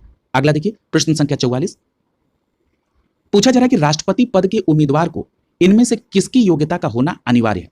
तो देखिए जिस पर अभी चर्चा हो रही थी कि अनुच्छेद 58 का सब क्लॉज ये कहता है कि राष्ट्रपति महोदय लोकसभा का सदस्य बनने की योग्यता उनके पास होनी चाहिए। यानी प्रश्न संख्या 44 का ए विकल्प आपका आंसर हो जाएगा, और ये किसमें है? अनुच्छेद 58 के सब क्लॉज 1 में। क्लियर है? अगला देखिए प्रश्न संख्या 45, पूछा जा रहा है कि राष्ट्रपति लोकसभा में किस समुदाय के बीच अगर 2 लोगों को मनोनीत कर सकते हैं, ये किन के लिए है? तो देखिए यहां पर सबसे पहले तो ये जान लीजिए कि एक अनुच्छेद है अनुच्छेद 331, ये अब अस्तित्व में तो नहीं है। पहले इस तरह की व्यवस्था थी कि अनुच्छेद 331 के तहत राष्ट्रपति महोदय अगर ये उनको प्रतीत हो कि लोकसभा में आंग्ल भारतीय समुदाय का प्रतिनिधित्व नहीं है तो 2 आंग्ल भारतीय समुदाय के लोगों को वो लोकसभा में मनोनीत कर सकते हैं। क्लियर? लेकिन 104वें कौन सा 104 ये संविधान संशोधन 2019 में हुआ और इसमें कहा गया कि लोकसभा में 2 आंग्ल सदस्यों का जो मनोनयन होता था अब ये निष्प्रभाव हो जाएगा। क्लियर है? यानी वर्तमान समय में जब आप इस प्रश्न का आंसर देंगे तो प्रश्न संख्या 45 का डी विकल्प आपका सही हो जाएगा। क्लियर है? यानी पहले ये व्यवस्था थी कि आंग्ल भारतीय समुदाय का अगर प्रतिनिधित्व लोकसभा में नहीं है तो अनुच्छेद 331 की पावर के तहत 2 लोकसभा में आंग्ल भारतीय समुदाय के लोगों को राष्ट्रपति महोदय मनोनीत कर पाते थे, लेकिन 104वें संविधान संशोधन अधिनियम 2019 के तहत ये समाप्त हो गया। क्लियर है? अगला देखिए प्रश्न संख्या 46, पूछा जा रहा है कि राज्यसभा में राष्ट्रपति द्वारा कितने सदस्य मनोनीत किए जाते हैं? तो यहां पर आपका सही जवाब क्या होगा? यहां पर विकल्प ए सही हो जाएगा 12। यहां पर एक बात याद रखिएगा, अनुच्छेद 80 का सब क्लॉज 1 कहता है कि साहित्य, कला, विज्ञान और समाज सेवा के क्षेत्र में विशेष ज्ञान रखने वाले या अनुभव रखने वाले लोगों को राष्ट्रपति महोदय ऐसे 12 लोगों का मनोनयन राज्यसभा के लिए कर सकते हैं। क्लियर है? और ये जो अनुच्छेद 80 है ये राज्यसभा की संरचना से संबंधित है। क्लियर है? उसी में ये शब्द कहा गया है। क्लियर है? तो याद रखेंगे अनुच्छेद कौन सा है? अनुच्छेद 80 का सब क्लॉज 1। अगला देखिए प्रश्न संख्या 47। पूछा जा रहा है कि राष्ट्रपति स्वरूप की सरकार का निष्पादन निम्नलिखित में से किस देश में सर्वोत्तम है? राष्ट्रपति स्वरूप तो ये कहां पर है? यूएसए में है। यानी प्रश्न संख्या 47 का ए विकल्प सही हो जाएगा। यानी जो राष्ट्रपति जहां पर मेन प्रमुख हो वहां ये व्यवस्था कहां पर है? अमेरिका में। आप पढ़ चुके हैं। अगला देखिए प्रश्न संख्या 48। प्रश्न संख्या 48 में पूछा जा रहा है कि राष्ट्रपति द्वारा राष्ट्रीय आपात की घोषणा किए जाने के बाद किस अवधि तक उसका अनुमोदन संसद के प्रत्येक सदन द्वारा किया जाना चाहिए? तो याद रखिएगा यहां पर आपका सही जवाब होगा विकल्प ए, 1 माह के भीतर। क्लियर है? अब देखिए आप सभी जानते हैं कि जो राष्ट्रीय आपात लगता है वो अनुच्छेद 352 के तहत लगता है और इसी अनुच्छेद 352 के सब क्लॉज 4 में यह लिखा गया कि जब राष्ट्रपति महोदय अनुच्छेद 352 एक का प्रयोग करके राष्ट्रीय आपातकाल की घोषणा करेंगे तो इसका अनुमोदन संसद के प्रत्येक सदन के द्वारा 1 माह के भीतर होना आवश्यक है। अगर ऐसा नहीं होता है तो वो घोषणा लागू नहीं रहेगी। क्लियर है? ये बात बिल्कुल स्पष्ट तौर पे याद रखेंगे। अनुच्छेद 352 के सब क्लॉज 4 में इस बात की व्यवस्था की गई है। क्लियर है? अगला देखिए प्रश्न संख्या 49। पूछा जा रहा है कि भारतीय संविधान के अनुसार केंद्रीय मंत्री किसकी इच्छा रहने तक पद संभालेंगे? तो देखिए यहां पर सही जवाब होगा विकल्प ए, भारत के राष्ट्रपति की इच्छा रहने तक केंद्रीय मंत्री अपना पद संभालेंगे। अब देखिए यह व्यवस्था कहां पर है? तो याद रखिएगा अनुच्छेद 75 के सब क्लॉज 2 में। अनुच्छेद 75 के सब क्लॉज 2 में कहा गया कि केंद्रीय मंत्री राष्ट्रपति के प्रसाद पर्यंत का मतलब राष्ट्रपति की संवैधानिक इच्छा के तहत, क्लियर है, अपने पद को धारण करेंगे। क्लियर है? यानी प्रश्न संख्या 49 का ए विकल्प आपका आंसर हो जाए। अगला देखिए प्रश्न संख्या 50। पूछा जा रहा है कि भारत के राष्ट्रपति को स्वेच्छा निर्णय अधिकार यानी विवेकाधिकार के अंतर्गत क्या प्राप्त है? तो यहां पर देखिए प्रश्न संख्या 50 का सी विकल्प आपका आंसर हो जाएगा। क्लियर है? देखिए राष्ट्रपति महोदय जब ये देखते हैं कि किसी भी दल को पूर्ण बहुमत नहीं प्राप्त है और प्री पोल अलायंस नहीं है, ऐसी स्थिति में राष्ट्रपति महोदय अपने विवेकाधिकार को प्रयोग करते हुए यानी अपने विवेक का प्रयोग करते हुए ये प्रधानमंत्री की नियुक्ति के लिए निर्णय लेते हैं। इसलिए प्रश्न संख्या 50 का सी विकल्प आपका आंसर हो जाएगा। और विकल्प ए में लिखा वित्तीय आपातकाल, तो मैंने अभी आपको स्पष्ट बता दिया कि अनुच्छेद 352, 356 और 360 के तहत जो आपातकाल लगेगा उसमें मंत्रिमंडल की उस पर परामर्श आवश्यक है। राष्ट्रपति शासन यानी 356 यानी मंत्रिमंडल की अनुशंसा आवश्यक है। मुख्य चुनाव आयुक्त की नियुक्ति ये भी राष्ट्रपति स्वेच्छा निर्णय से नहीं लेते हैं, तो इसलिए प्रश्न संख्या 50 का सी विकल्प आपका आंसर हो जाएगा। अगला देखिए प्रश्न संख्या 51। पूछा जा रहा है कि भारत की आकस्मिकता निधि का संरक्षक कौन है? तो याद रखिएगा भारत की जो आकस्मिकता निधि है इसका संरक्षक राष्ट्रपति महोदय हैं, इसलिए प्रश्न संख्या 51 का यहां पर सी विकल्प आपका आंसर हो जाएगा। अब यह प्रश्न उठता है कि जो आकस्मिकता निधि है इसकी स्थापना का प्रावधान किस अनुच्छेद में है? तो याद रखिएगा अनुच्छेद 267 में यानी 267 में आकस्मिकता निधि की स्थापना का प्रावधान किया गया संविधान में, और इसका संरक्षक कौन होते हैं? राष्ट्रपति महोदय। अगला देखिए प्रश्न संख्या 52। पूछा जा रहा है कि एकल हस्तांतरणीय मतदान पद्धति में हर मतदाता व्यक्त कर सकता है। तो देखिए जब एकल हस्तांतरणीय मत पद्धति होती है तो सबसे पहली बात तो आप ये सभी जानते हैं कि ये राष्ट्रपति और उपराष्ट्रपति के निर्वाचन में अपनाई जाती है। ऐसी स्थिति में जितने प्रत्याशी होते हैं उतने आपको वरीयता क्रम का चुनाव करना पड़ता है। क्लियर है? तो यहां पर आपका प्रश्न संख्या 52 का डी विकल्प सही जाएगा, उतने विकल्प जितने चुनाव में प्रत्याशी है। क्लियर है? यानी प्रश्न संख्या 52 का यहां पर डी विकल्प आपका आंसर हो जाएगा। अगला देखिए प्रश्न संख्या 53। पूछा जा रहा है कि निम्नलिखित में से कौन सी नियुक्ति भारत के राष्ट्रपति द्वारा नहीं की जाती है? क्लियर है? तो यहां पर विकल्प ए आपका आंसर हो जाएगा। जो लोकसभा अध्यक्ष महोदय हैं इनकी नियुक्ति जो है ये राज्यपाल महोदय द्वारा नहीं की जाती है, बल्कि जो लोकसभा अध्यक्ष हैं इनका निर्वाचन लोकसभा के सदस्यों के द्वारा ही किया जाता है। क्लियर है? तो इस प्रकार प्रश्न संख्या 53 का ए विकल्प आपका आंसर हो जाएगा। क्लियर है? अगला देखिए प्रश्न संख्या 54। पूछा जा रहा है कि भारत के राष्ट्रपति पर महाभियोग की जो विधि है वो कहां से अपनाई गई है?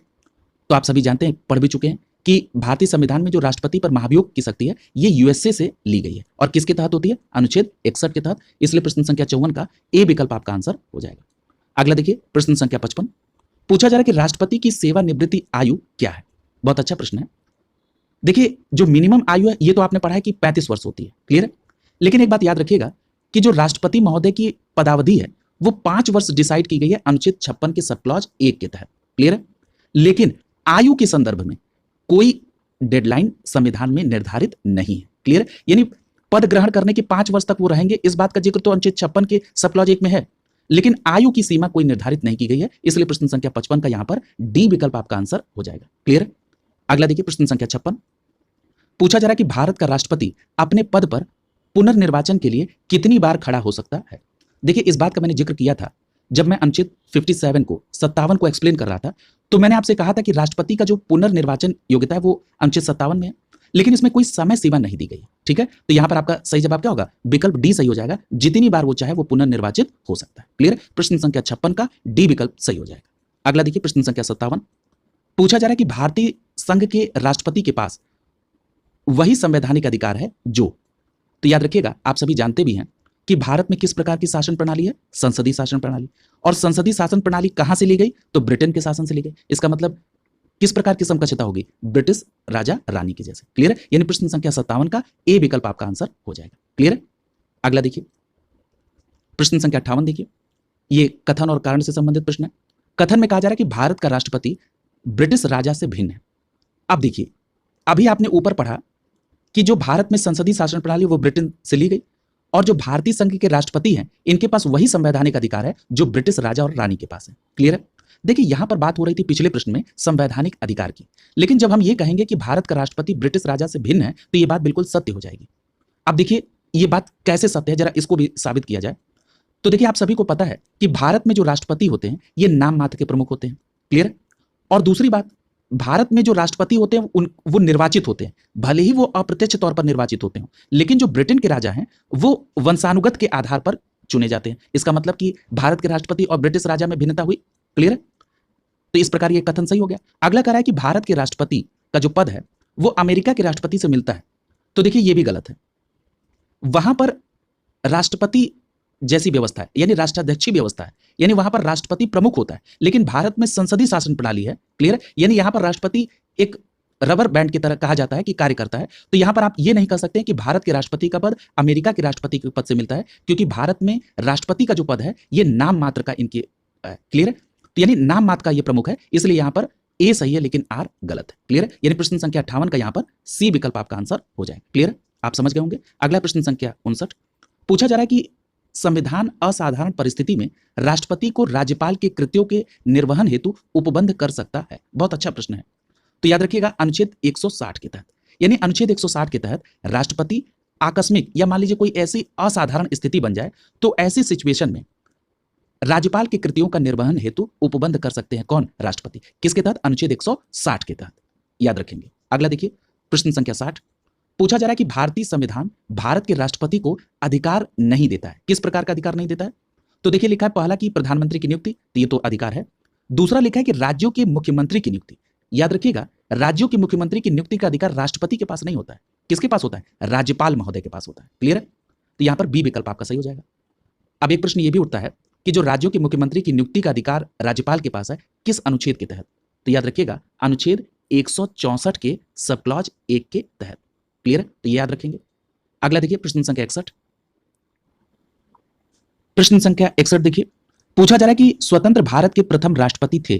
पूछा जा रहा है कि किस राज्य से संबंधित थे, तो याद रखिएगा प्रथम राष्ट्रपति जो डॉक्टर राजेंद्र प्रसाद थे ये बिहार राज्य से संबंधित थे। प्रश्न संख्या 61 का सी विकल्प आपका आंसर हो जाएगा। क्लियर है।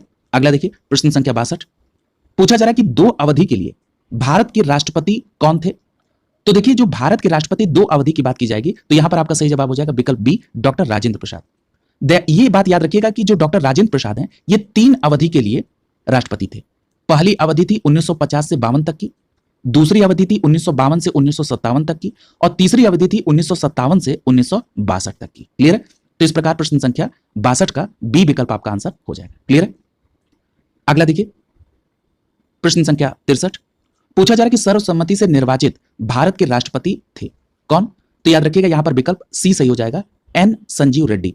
याद रखिएगा ये जो एन संजीव रेड्डी साहब थे ये सर्वसम्मति का मतलब क्या है, निर्विरोध। देखिए निर्विरोध शब्द का भी प्रयोग करके प्रश्न बना है, तो याद रखेंगे सर्वसम्मति लिखा रहा है या निर्विरोध, इन दोनों का मतलब एक है। और एन संजीवन रेड्डी साहब निर्विरोध तरीके से भारत के राष्ट्रपति चुने जाने वाले एकमात्र व्यक्ति हैं। क्लियर है। और उनका कार्यकाल कब से कब तक था, तो याद रखिएगा 1977 से 82 तक एन संजीवन रेड्डी साहब राष्ट्रपति थे। देखिए ये कार्यकाल भी याद रखिएगा, क्योंकि कार्यकाल के आधार पर कालानुक्रम सेट करने के लिए भी पूछता है। क्लियर है, तो याद रखेंगे, एक एक करके सबका याद रखिए। अभी हमने आपको राजेंद्र प्रसाद का बता दिया, एन संजीवन रेड्डी साहब का याद रखिए 77 से 82 तक। क्लियर है, 1977 से 82 तक। अगला देखिए, प्रश्न संख्या 64 पूछा जा रहा है कि निम्नलिखित में से भारत के राष्ट्रपति में कौन दार्शनिक राजा या दार्शनिक शासक के रूप में जाना जाता है। तो यहां पर एक बात याद रखिएगा कि भारत के दूसरे राष्ट्रपति थे कौन, सर्वपल्ली राधाकृष्णन साहब। क्लियर है। इन्हीं सर्वपल्ली राधाकृष्णन साहब को दार्शनिक राजा या दार्शनिक शासक के रूप में जाना जाता है। क्लियर है। देखिए, सर्वपल्ली राधाकृष्णन साहब के संदर्भ में कई प्रश्न पूछे जाते हैं। एक बात तो आप जान गए कि इनको दार्शनिक राजा कहते हैं। यहां पर यह समझ लीजिए कि जो दूसरे राष्ट्रपति के तौर पर इनका कार्यकाल था वो 13 मई 1962 से 1967 तक था। क्लियर है। ये कब से कब तक थे? 1962 से 1967 तक थे राष्ट्रपति। कौन? डॉक्टर सर्वपल्ली राधाकृष्णन साहब। यानी प्रश्न संख्या 64 का ए विकल्प सही हो जाएगा।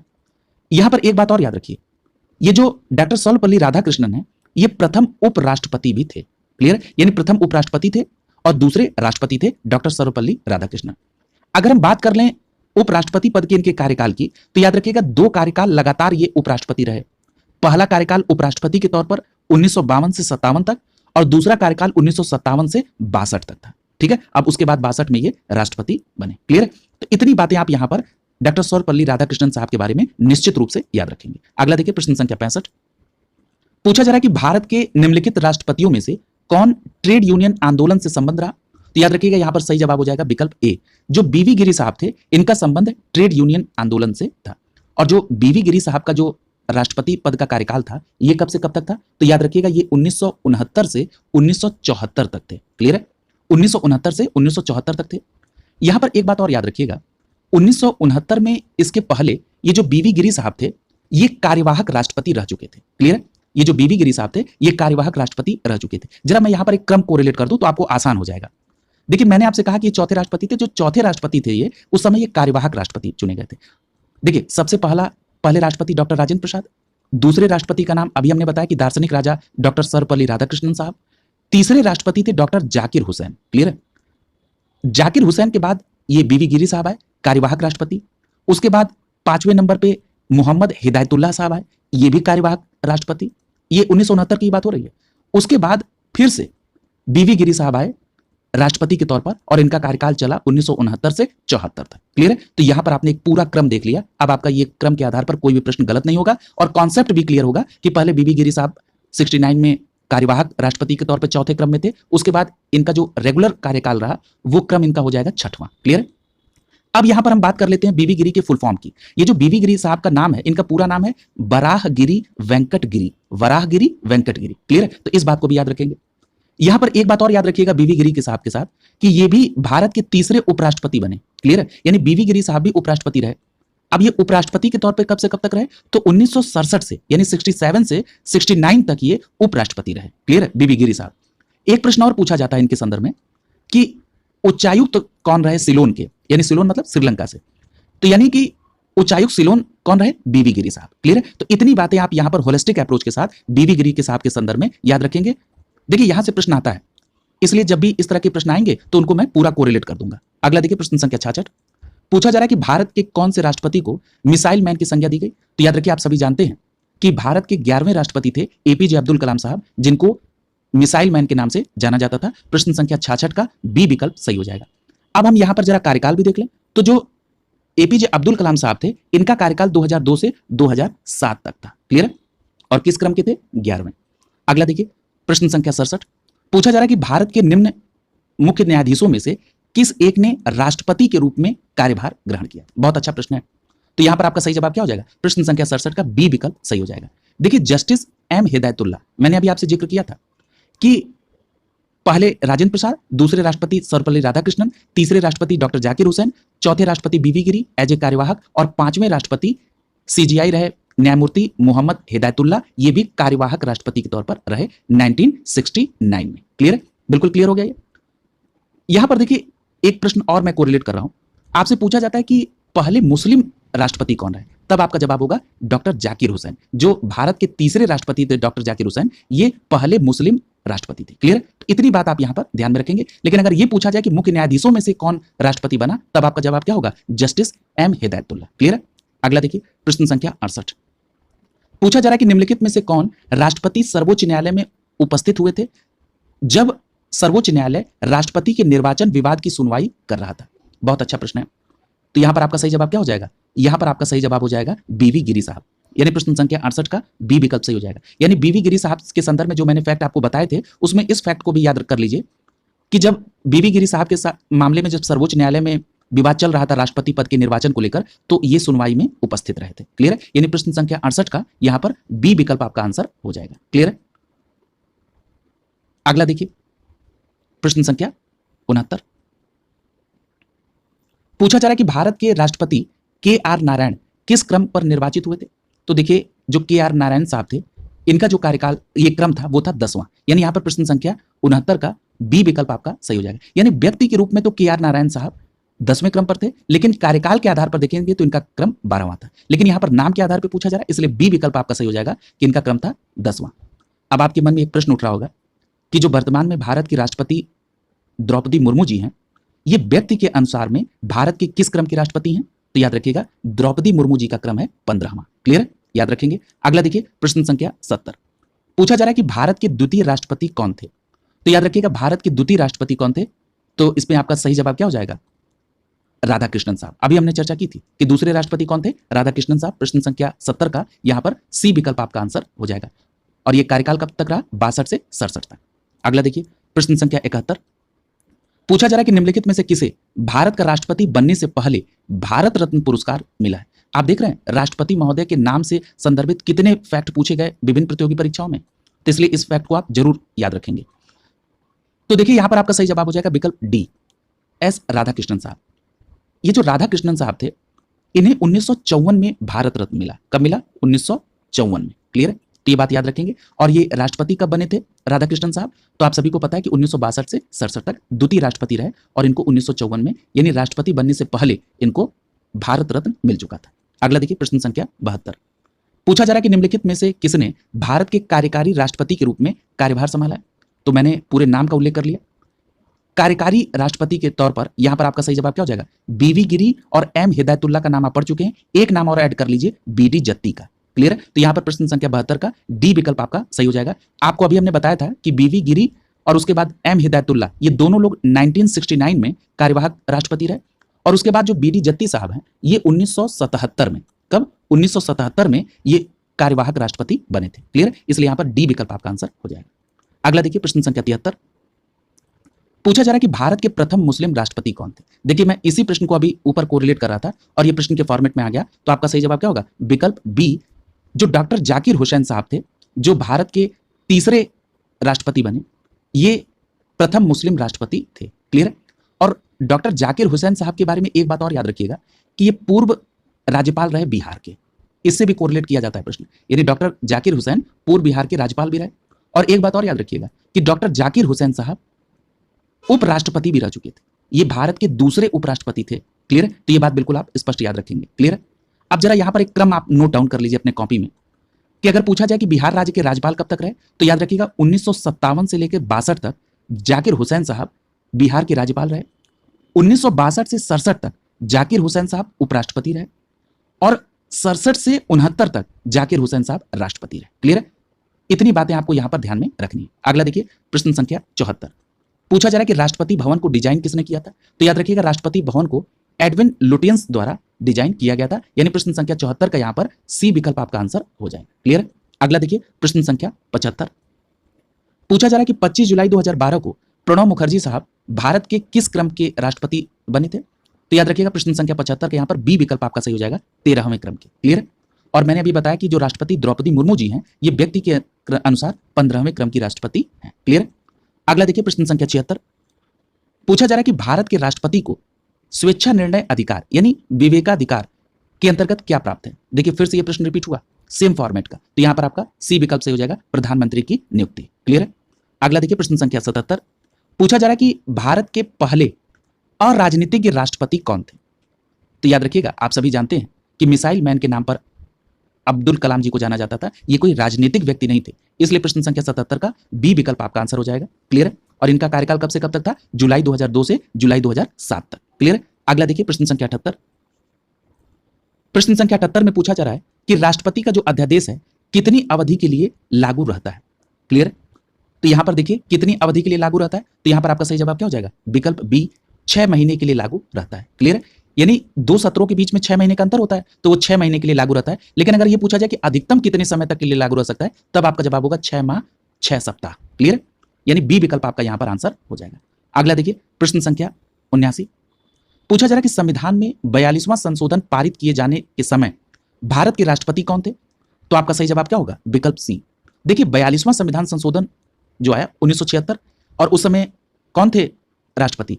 फरगुद्दीन अली अहमद। ये जो फरगुद्दीन अली अहमद साहब थे, इनका कार्यकाल 1974 से 77 तक था। इनका कार्यकाल कब तक था? 74 से 77 तक।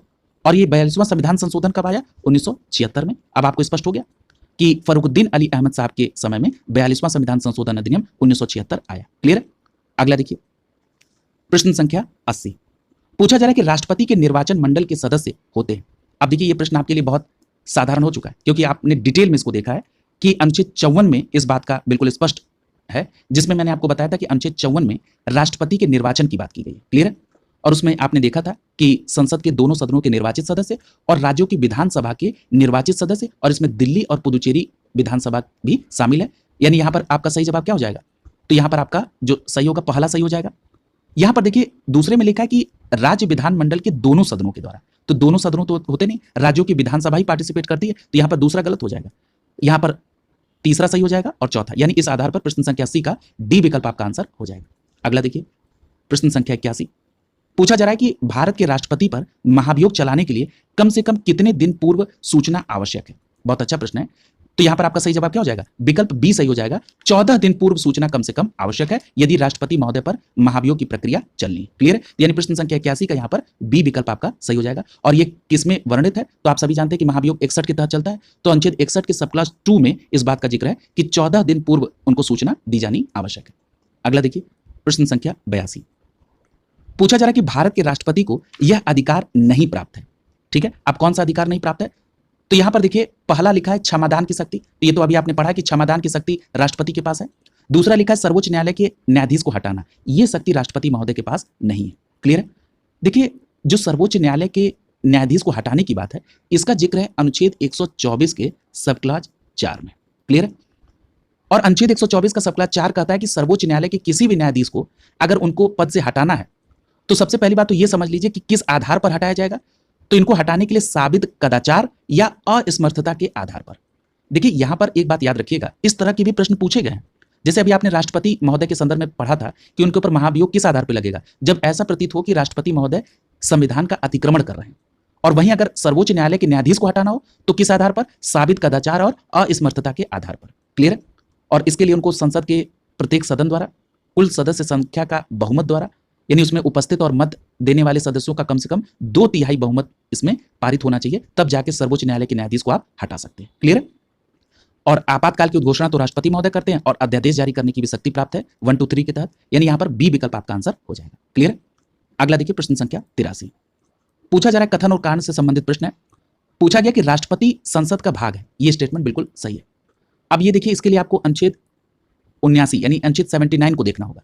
अनुच्छेद 79 कहता है कि जो भारत की संसद है वो दोनों सदनों लोकसभा और राज्यसभा के साथ साथ राष्ट्रपति महोदय को मिलाकर बनती है। क्लियर है? यानी अनुच्छेद 79 में संसद राष्ट्रपति, राज्यसभा और लोकसभा से मिलकर बनती बताई गई है। क्लियर है? दूसरा कह रहा है कि संसद के दोनों सदनों द्वारा पारित विधेयक बिना राष्ट्रपति की स्वीकृति के कानून नहीं बन सकता है, यह भी स्टेटमेंट बिल्कुल सही है।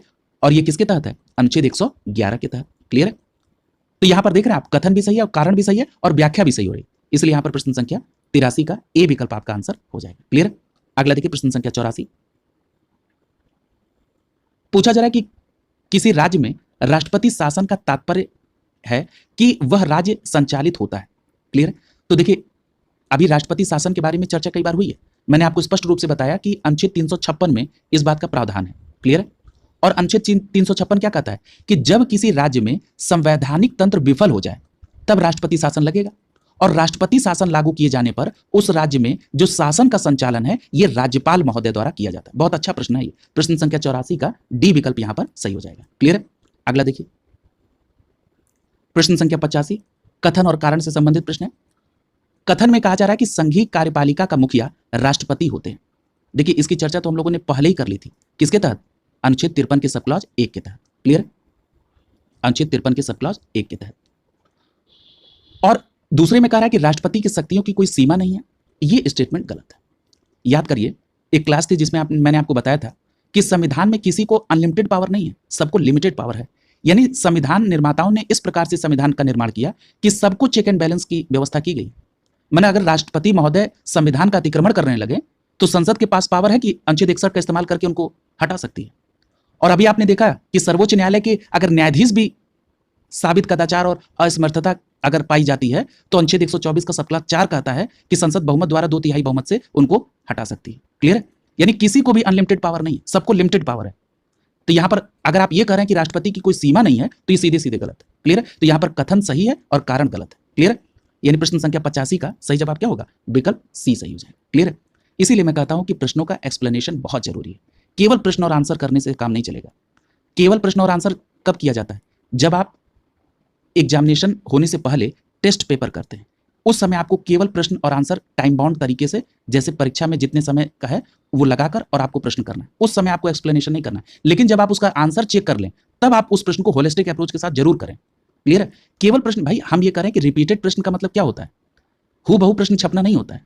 रिपीटेड प्रश्न का मतलब होता है कि अगर उसी कॉन्सेप्ट पर या उसी के इर्द गिर्द कोई प्रश्न पूछा गया तो उसको रिपीटेड प्रश्न कहा जाता है। अगर आप ये खोजेंगे कि हूबहू प्रश्न छप जाए तो फिर आपकी ये गलतफहमी है। क्लियर है? चलिए अगले प्रश्न की तरफ चलते हैं। बहुत लोगों को इस बात से समस्या है, कितना एक्सप्लेन क्यों करते हैं? तुरंत प्रश्न आंसर बताइए और आगे चलते रहिए। मैं आपको इस बात के लिए विश्वास दिला रहा हूं कि जो आप सोच रहे हैं, अगर इस प्रकार का मन में अगर आपके है तो ये समझ लीजिए कि ये सोच सही नहीं है। आपको प्रश्न को होलिस्टिक अप्रोच के साथ चलना हो, तभी तो आप अपने आप को देख पाएंगे कि आप कितना कोरिलेट कर पा रहे हैं चीजों को। क्लियर है? अगले चलिए, प्रश्न संख्या 86 पूछा जा रहा है कि भारत के राष्ट्रपति अपनी शक्तियों का प्रयोग करते हैं, तो यहां पर क्या होगा? जो भारत के राष्ट्रपति महोदय हैं अपनी शक्तियों का प्रयोग स्वयं, सीधे या अपने अधीनस्थ अधिकारियों के द्वारा कराते हैं। यहां पर प्रश्न संख्या 86 का ए विकल्प आपका आंसर हो जाएगा। क्लियर है? अगला देखिए, प्रश्न संख्या 87 पूछा जा रहा है कि कथन और कारण से संबंधित प्रश्न है। हाँ, ऊपर में मैं अनुच्छेद बता रहा था, यहां पर जो स्वयं या अधीनस्थ के द्वारा कार्य करने की बात है उसको आप अनुच्छेद 53 के सब क्लॉज 1 से कोरिलेट कर लेंगे। क्लियर है? प्रश्न संख्या 87 के कथन को देखिए। पूछा जा रहा है कि संघ की कार्यपालिका शक्ति राष्ट्रपति में निहित है, तो ये बिल्कुल सही है, अभी चर्चा हुई थी।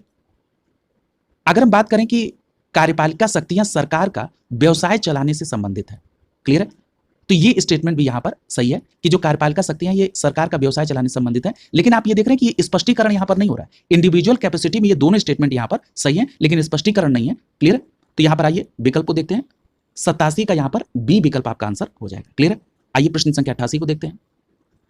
प्रश्न संख्या 88 कथन और कारण से संबंधित प्रश्न है। कथन में लिखा है कि रक्षा बलों का सर्वोच्च कमांडर राष्ट्रपति महोदय होते हैं। ये आप पढ़ चुके हैं, किसके तहत है? अनुच्छेद 53 के सब क्लॉज 2 के अंतर्गत है। क्लियर है? अनुच्छेद 53 के सब क्लॉज 2 में कहा गया कि जो रक्षा बलों का सर्वोच्च कमांडर है वो राष्ट्रपति होंगे। यानी यहां पर पहला स्टेटमेंट आपका बिल्कुल सही है। अगला कह रहा है कि प्रधान सेनापति की हैसियत से राष्ट्रपति की शक्ति विधायी नियंत्रण से स्वतंत्र है। फिर वही बात, उसमें क्या लिखा हुआ है? इसमें कहा गया कि राष्ट्रपति महोदय जो इसका प्रयोग करेंगे वो विधि के द्वारा विनियमित होगा, उनको स्वतंत्र पावर नहीं रहेगी। यानी यहां पर कारण गलत हो गया लेकिन कथन सही है, इसलिए प्रश्न संख्या 88 का जो सही जवाब होगा वो क्या होगा? विकल्प सी। क्लियर है? अगला देखिए, प्रश्न संख्या 89 पूछा जा रहा है कि निम्नलिखित में से कौन राष्ट्रपति के चुनाव प्रकरण के लिए सही नहीं है? पहला कह रहा है कि अपदस्थ राष्ट्रपति की पदावधि से पूर्व उत्तराधिकारी का चुनाव होना आवश्यक है, तो ये सही है। दूसरा कह रहा है कि राष्ट्रपति अपना पदभार ग्रहण करने की तिथि से 5 वर्ष पद पर रहेगा, तो ये भी सही है। राष्ट्रपति का उत्तराधिकारी आने तक कार्यकाल की समाप्ति पर भी वह पद पर बना रहेगा, ये भी सही है। डी में कह रहा है कि निर्वाचक मंडल के अपूर्ण होने के आधार पर राष्ट्रपति का चुनाव स्थगित किया जा सकता है, ये स्टेटमेंट गलत है। यानी यहां पर प्रश्न संख्या 89 का डी विकल्प आपका आंसर हो जाएगा। अगला देखिए, प्रश्न संख्या 90 पूछा जा रहा है कि राष्ट्रपति के निर्वाचन में राज्य के मुख्यमंत्री मतदान के लिए पात्र नहीं होगा यदि, माने ऐसी कौन सी कंडीशन होगी कि राज्य का मुख्यमंत्री राष्ट्रपति के निर्वाचन में पार्टिसिपेट नहीं कर पाएगा? अब जरा साधारण सोचिए, अभी आपने पढ़ा था कि दोनों सदनों के निर्वाचित सदस्य और राज्यों के जो विधानसभा है उसके निर्वाचित सदस्य इसमें पार्टिसिपेट करेंगे। और आपको यह भी पता है कि मुख्यमंत्री अगर कोई है तो अगर मान लीजिए कि वो मुख्यमंत्री की शपथ लिया तो उसे 6 महीने के अंदर में किसी न किसी सदन का सदस्य होना होगा। और अगर वो निर्वाचित होकर मुख्यमंत्री बने हैं तो ऐसी स्थिति में तो वो पार्टिसिपेट करेंगे राष्ट्रपति के निर्वाचन में। लेकिन यहां कह रहा है किस कंडीशन में नहीं करेंगे, तो याद करिए आपने पढ़ा था कि यदि वो विधान परिषद के सदस्य हो, यानी जो राज्य की विधानमंडल है उसके उच्च सदन के अगर वो सदस्य हैं, तब वो राष्ट्रपति के निर्वाचन में पार्टिसिपेट नहीं कर पाएंगे। इसलिए प्रश्न संख्या 90 का सी विकल्प आपका आंसर हो जाएगा। क्लियर है? अगर आपको ये सीधा आंसर भी नहीं पता था तो आपको जो पहले की जानकारी है उसको भी अगर आप कोरिलेट कर देंगे तब भी ये प्रश्न आंसर हो जाएगा। मैं चाहता तो इसका डायरेक्ट सी विकल्प बताकर आगे बढ़ जाता, लेकिन आपको यह भी समझना है कि हमको अगर सीधा प्रश्न नहीं पता है तो हमको उसको कोरिलेट करके भी प्रश्न को निकालना है। क्लियर है? अगला देखिए प्रश्न संख्या 91, पूछा जा रहा है कि भारतीय राष्ट्रपति के विषय में निम्नलिखित कथनों पर विचार कीजिए। पहला लिखा है कि उसे भारत का जन्मा नागरिक होना चाहिए। याद करिए, जब मैं उम्मीदवार की योग्यता की बात कर रहा था राष्ट्रपति पद के लिए, तो मैंने आपसे स्पष्ट रूप से बता दिया था कि अनुच्छेद 58 के 1 में ये साफ लिखा है कि उसे भारत का नागरिक होना चाहिए। क्लियर? अब वो भारत में जन्मा नागरिक है या कैसे है ये नहीं लिखा है। अनुच्छेद 58 के 1 में साफ लिखा है कि वो भारत का नागरिक होना चाहिए, यानी ये पहला स्टेटमेंट गलत। दूसरा कह रहा है कि उसे 35 वर्ष की आयु पूरी कर लेनी चाहिए, ये सही है। उसे संसद का सदस्य निर्वाचित होने की योग्यता होनी चाहिए, ये भी गलत। क्यों गलत? कि संसद शब्द नहीं लिखा है, लोकसभा लिखा है, यानी लोकसभा का सदस्य निर्वाचित होने की योग्यता होनी चाहिए, तब वो राष्ट्रपति के पद के लिए उम्मीदवार होगा। यानी यहां पर प्रश्न संख्या 91 का केवल दूसरा स्टेटमेंट सही है, यानी प्रश्न संख्या 91 का यहां पर बी विकल्प आपका आंसर हो जाएगा। अगला देखिए प्रश्न संख्या 92, पूछा जा रहा है कि भारतीय संविधान के निम्नलिखित में से किस एक संशोधन के द्वारा राष्ट्रपति को कोई भी मामला मंत्रिपरिषद द्वारा पुनर्विचार के लिए जाने के लिए वापस भेजने का अधिकार देता है? तो यहां पर याद रखिएगा, ये 44वां संविधान संशोधन था 1978, जो कि अनुच्छेद 74 के सब क्लॉज 1 में परंतु के तौर पर जोड़ा गया, और इसमें कहा गया कि राष्ट्रपति को कोई भी मामला मंत्रिपरिषद को पुनर्विचार के लिए वापस भेजने का अधिकार होगा।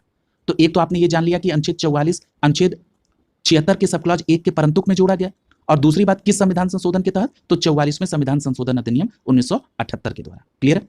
अगला देखिए प्रश्न संख्या 93, पूछा जा रहा है कि भारत के राष्ट्रपति से संबंधित निम्नलिखित कथनों में से कौन सा एक सही नहीं है? पहला लिखा है कि वह संसद का एक संघटक भाग है, तो ये बात बिल्कुल सही है। अभी आपने देखा कि संसद लोकसभा, राज्यसभा और राष्ट्रपति महोदय से मिलकर बनती है, ये बात अभी आपने पढ़ा है। अगला कह रहा है कि वह दोनों सदनों में चर्चा में भाग ले सकता है, ये गलत है, चर्चा में भाग नहीं ले सकता है। क्लियर है? तो यहां पर बी आपका गलत है, यानी प्रश्न संख्या 93 का जो सही जवाब होगा वो विकल्प बी होगा। अगला देखिए प्रश्न संख्या 94, जो अन्य विकल्प था वो तो सही है, आप एक बार सुन लीजिए उसको। दोनों सदनों की संयुक्त बैठक का भी अधिकार है और वह किन्हीं परिस्थितियों में अध्यादेश भी ला सकता है, तो ये सही है। अगला प्रश्न संख्या 74, पूछा जा रहा है कि निम्नलिखित में से कौन से भारतीय राष्ट्रपति लोकसभा अध्यक्ष भी रहे? ठीक, तो यहां पर प्रश्न संख्या 94 का जो सही जवाब हो जाएगा वो हो जाएगा विकल्प डी। जो नीलम संजीवन रेड्डी साहब थे ये लोकसभा के अध्यक्ष भी रहे। क्लियर है? यानी प्रश्न संख्या 94 का आपका सही जवाब क्या हो जाएगा? विकल्प डी आपका आंसर हो जाएगा। और नीलम संजीवन रेड्डी साहब के बारे में एक फैक्ट आपने पढ़ा है कि नीलम संजीवन रेड्डी साहब निर्विरोध राष्ट्रपति भी चुने गए थे। क्लियर है? ये बात आपने पढ़ा है कि नीलम संजीवन रेड्डी निर्विरोध राष्ट्रपति, और क्रम क्या था? 9वां, और ये भी याद रखिएगा कि वो लोकसभा के अध्यक्ष भी रहे। डी विकल्प यहां पर सही हो जाएगा। अगला देखिए प्रश्न संख्या 95, पूछा जा रहा है कि राष्ट्रपति को जो क्षमा प्रदान करने की शक्ति है उसमें कौन सम्मिलित नहीं है? देखिए ऊपर जो प्रश्न संख्या 94 था ये आरओ के प्रीलिम्स में पूछा गया प्रश्न है, यानी 2021 में जो अभी पिछला प्रीलिम्स हुआ उसमें भी इस तरह के प्रश्न पूछे गए, इसलिए आप इस तरह के प्रश्न को जरूर कोरिलेट कर लेंगे। क्लियर है? और मैंने अधिकतर प्रश्न को एक्सप्लेन करके कवर भी करा दिया है। क्लियर है? अगला देखिए, पूछा जा रहा है प्रश्न संख्या 75 में कि राष्ट्रपति की क्षमा प्रदान करने की जो शक्ति है उसमें कौन सम्मिलित नहीं है? तो देखिए क्षमा याचना की जो शक्ति है वो आपने देखा था कि अनुच्छेद 72 में है। उसमें यह कहा गया था कि राष्ट्रपति किसी अपराध के लिए दोष ठहराए गए व्यक्ति को दंड को क्षमा कर सकते हैं, उसको प्रविलंबन या विराम दे सकते हैं, या उसका परिहार कर सकते हैं, ठीक है, या उस दंडादेश का निलंबन, परिहार और लघुकरण कर सकते हैं ये। और यहां पर एक बात और याद रखिएगा, इसमें सेना न्यायालय द्वारा दोषी सिद्ध के लिए भी मामले इसमें शामिल है। क्लियर? तो ये आपने देखा, तो यहां पर आपका रोक और निरंतरता ये इसमें सम्मिलित नहीं है, इसलिए प्रश्न संख्या 95 का जो सही जवाब हो जाएगा वो विकल्प ई सही हो जाएगा। क्लियर? और किस अनुच्छेद के तहत? 72 के तहत। अगला देखिए प्रश्न संख्या 96, पूछा जा रहा है कि निम्नलिखित में से किस प्रकार के प्राधिकार भारत के राष्ट्रपति को प्राप्त है? तो देखिए आप ये जानते हैं कि जो राष्ट्रपति के पास अधिकार है वो वास्तविक तो नहीं है, तो यहां पर पहला गलत हो गया। दूसरा है औपचारिक और विधिक, ये तो बिल्कुल सही है। और राजनीतिक अधिकार नहीं, संवैधानिक और नाम मात्र, यानी यहां पर दूसरा और चौथा जो है ये सही होगा राष्ट्रपति के प्राधिकार के संदर्भ में, यानी प्रश्न संख्या 96 का डी विकल्प आपका आंसर हो जाएगा। क्लियर है? अगला देखिए प्रश्न संख्या 97, पूछा जा रहा है कि भारत के राष्ट्रपति बनने वाले पहले असमी कौन थे? तो याद रखिएगा यहां पर आपका सही जवाब होगा विकल्प सी, फरखुद्दीन अली अहमद। ये जो फरखुद्दीन अली अहमद साहब थे इनके पिताजी असम से संबंध रखते थे, इसलिए यहां पर प्रश्न संख्या 97 का सी विकल्प आपका आंसर हो जाएगा। क्लियर? अगला देखिए प्रश्न संख्या 98। पूछा जा रहा है कि इनमें से कौन सी शक्ति राष्ट्रपति को है लेकिन राज्य के राज्यपाल को नहीं। बहुत अच्छा प्रश्न है। तो देखिए अगर हम बात करें मृत्यु सजा की माफी की, तो ये राष्ट्रपति को तो है, लेकिन यहां पर मृत्युदंड की माफ करने का जो अधिकार है वो राज्यपाल को नहीं है। क्लियर है? तो यहां पर आपका पहला ये हो जाएगा सही, ये राज्यपाल को नहीं है। दूसरी बात ये कह रहा है कि राजनयिक शक्ति, तो याद रखिएगा जो राजनयिक शक्ति है ये राष्ट्रपति के पास तो है लेकिन राज्यपाल के पास नहीं, यानी ये दूसरा भी सही है। तीसरा कह रहा है कि राज्य विधानमंडल द्वारा पारित विधेयक पर निषेधाधिकार का प्रयोग, तो ये उनके पास पावर है राज्यपाल के पास। डी में कह रहा है कि आपातकाल की घोषणा, ये राज्यपाल के पास नहीं है, इसलिए यहां पर पहला, दूसरा और चौथा सही होगा, इसलिए प्रश्न संख्या 98 का बी विकल्प आपका आंसर हो जाएगा। क्लियर है? अगला देखिए प्रश्न संख्या 99। पूछा जा रहा है कि राष्ट्रपति द्वारा प्रख्यापित अध्यादेश के संदर्भ में निम्नलिखित में से कौन सा कथन सही है। पहला कह रहा है कि राष्ट्रपति द्वारा घोषित अध्यादेश की शक्ति कानून के समतुल्य होती है, ये बात बिल्कुल सही है। ठीक है, ये जो राष्ट्रपति ने अध्यादेश जारी किया ये संसद द्वारा निर्मित कानून के समान होती है। क्लियर है? दूसरा कह रहा है कि संसद के दोबारा बैठने पर बैठक के आखिरी तिथि के 3 सप्ताह बाद अध्यादेश निष्क्रिय हो जाएगा, ये गलत है। अब देखिए इसके संदर्भ में आप पढ़ चुके हैं, उसमें क्या कहा गया था, उसमें सीधे सीधे कहा गया था कि राष्ट्रपति द्वारा जो अध्यादेश जारी है ये संसद के सत्र के शुरू होने के बाद 6 सप्ताह के अंदर अनुमोदित हो जाना चाहिए। क्लियर है? यानी यहां पर दूसरा स्टेटमेंट गलत हो गया, यानी प्रश्न संख्या 99 का केवल बी विकल्प यहां पर सही हो जाएगा। क्लियर है? अगला देखिए, यहां पर राष्ट्रपति से संबंधित जितने भी प्रश्न थे वो कंप्लीट हो गए। अगले टॉपिक की तरफ चल रहे हैं। अगला टॉपिक है उपराष्ट्रपति। तो आइए उपराष्ट्रपति से संदर्भित जो भी प्रश्न है उनको कंप्लीट करते हैं। यहां पर पहला प्रश्न लिखा है कि भारत के उपराष्ट्रपति का निर्वाचक एक निर्वाचक गण के द्वारा किया जाएगा। अब इस निर्वाचक गण में कौन कौन से सदस्य शामिल होंगे, तो याद करिए ये बात तो हम लोगों ने पहले ही चर्चा कर ली है। जब राष्ट्रपति के निर्वाचक गण की बात हो रही थी तो वहीं पर एक प्रश्न को कोरिलेट करते हुए आपने ये देखा था, आपको याद दिला देते हैं अनुच्छेद 66 की। अब आपको याद आ गया होगा, अनुच्छेद 66 के सब क्लॉज 1 में कहा गया कि जो उपराष्ट्रपति हैं इनके निर्वाचक मंडल में संसद के दोनों सदनों के सदस्य शामिल होंगे। इसमें निर्वाचित और मनोनीत दोनों इसमें शामिल हैं और आनुपातिक प्रतिनिधित्व पद्धति के अनुसार एकल संक्रमणी मत और गुप्त मतदान के आधार पर उपराष्ट्रपति का निर्वाचन किया जाएगा। क्लियर? तो ये बात आप पढ़ चुके हैं, यानी यहां पर प्रश्न संख्या 1 का सही जवाब क्या होगा, विकल्प बी सही हो जाएगा। संसद के दोनों सदनों के सभी सदस्यों के द्वारा, सभी सदस्य का मतलब निर्वाचित और मनोनीत दोनों। क्लियर? यहां पर एक बात और याद रखिएगा कि भारत में एक उपराष्ट्रपति होंगे, इस बात का प्रावधान किसमें है, तो याद रखिएगा इस बात का प्रावधान अनुच्छेद 63 में। क्लियर है?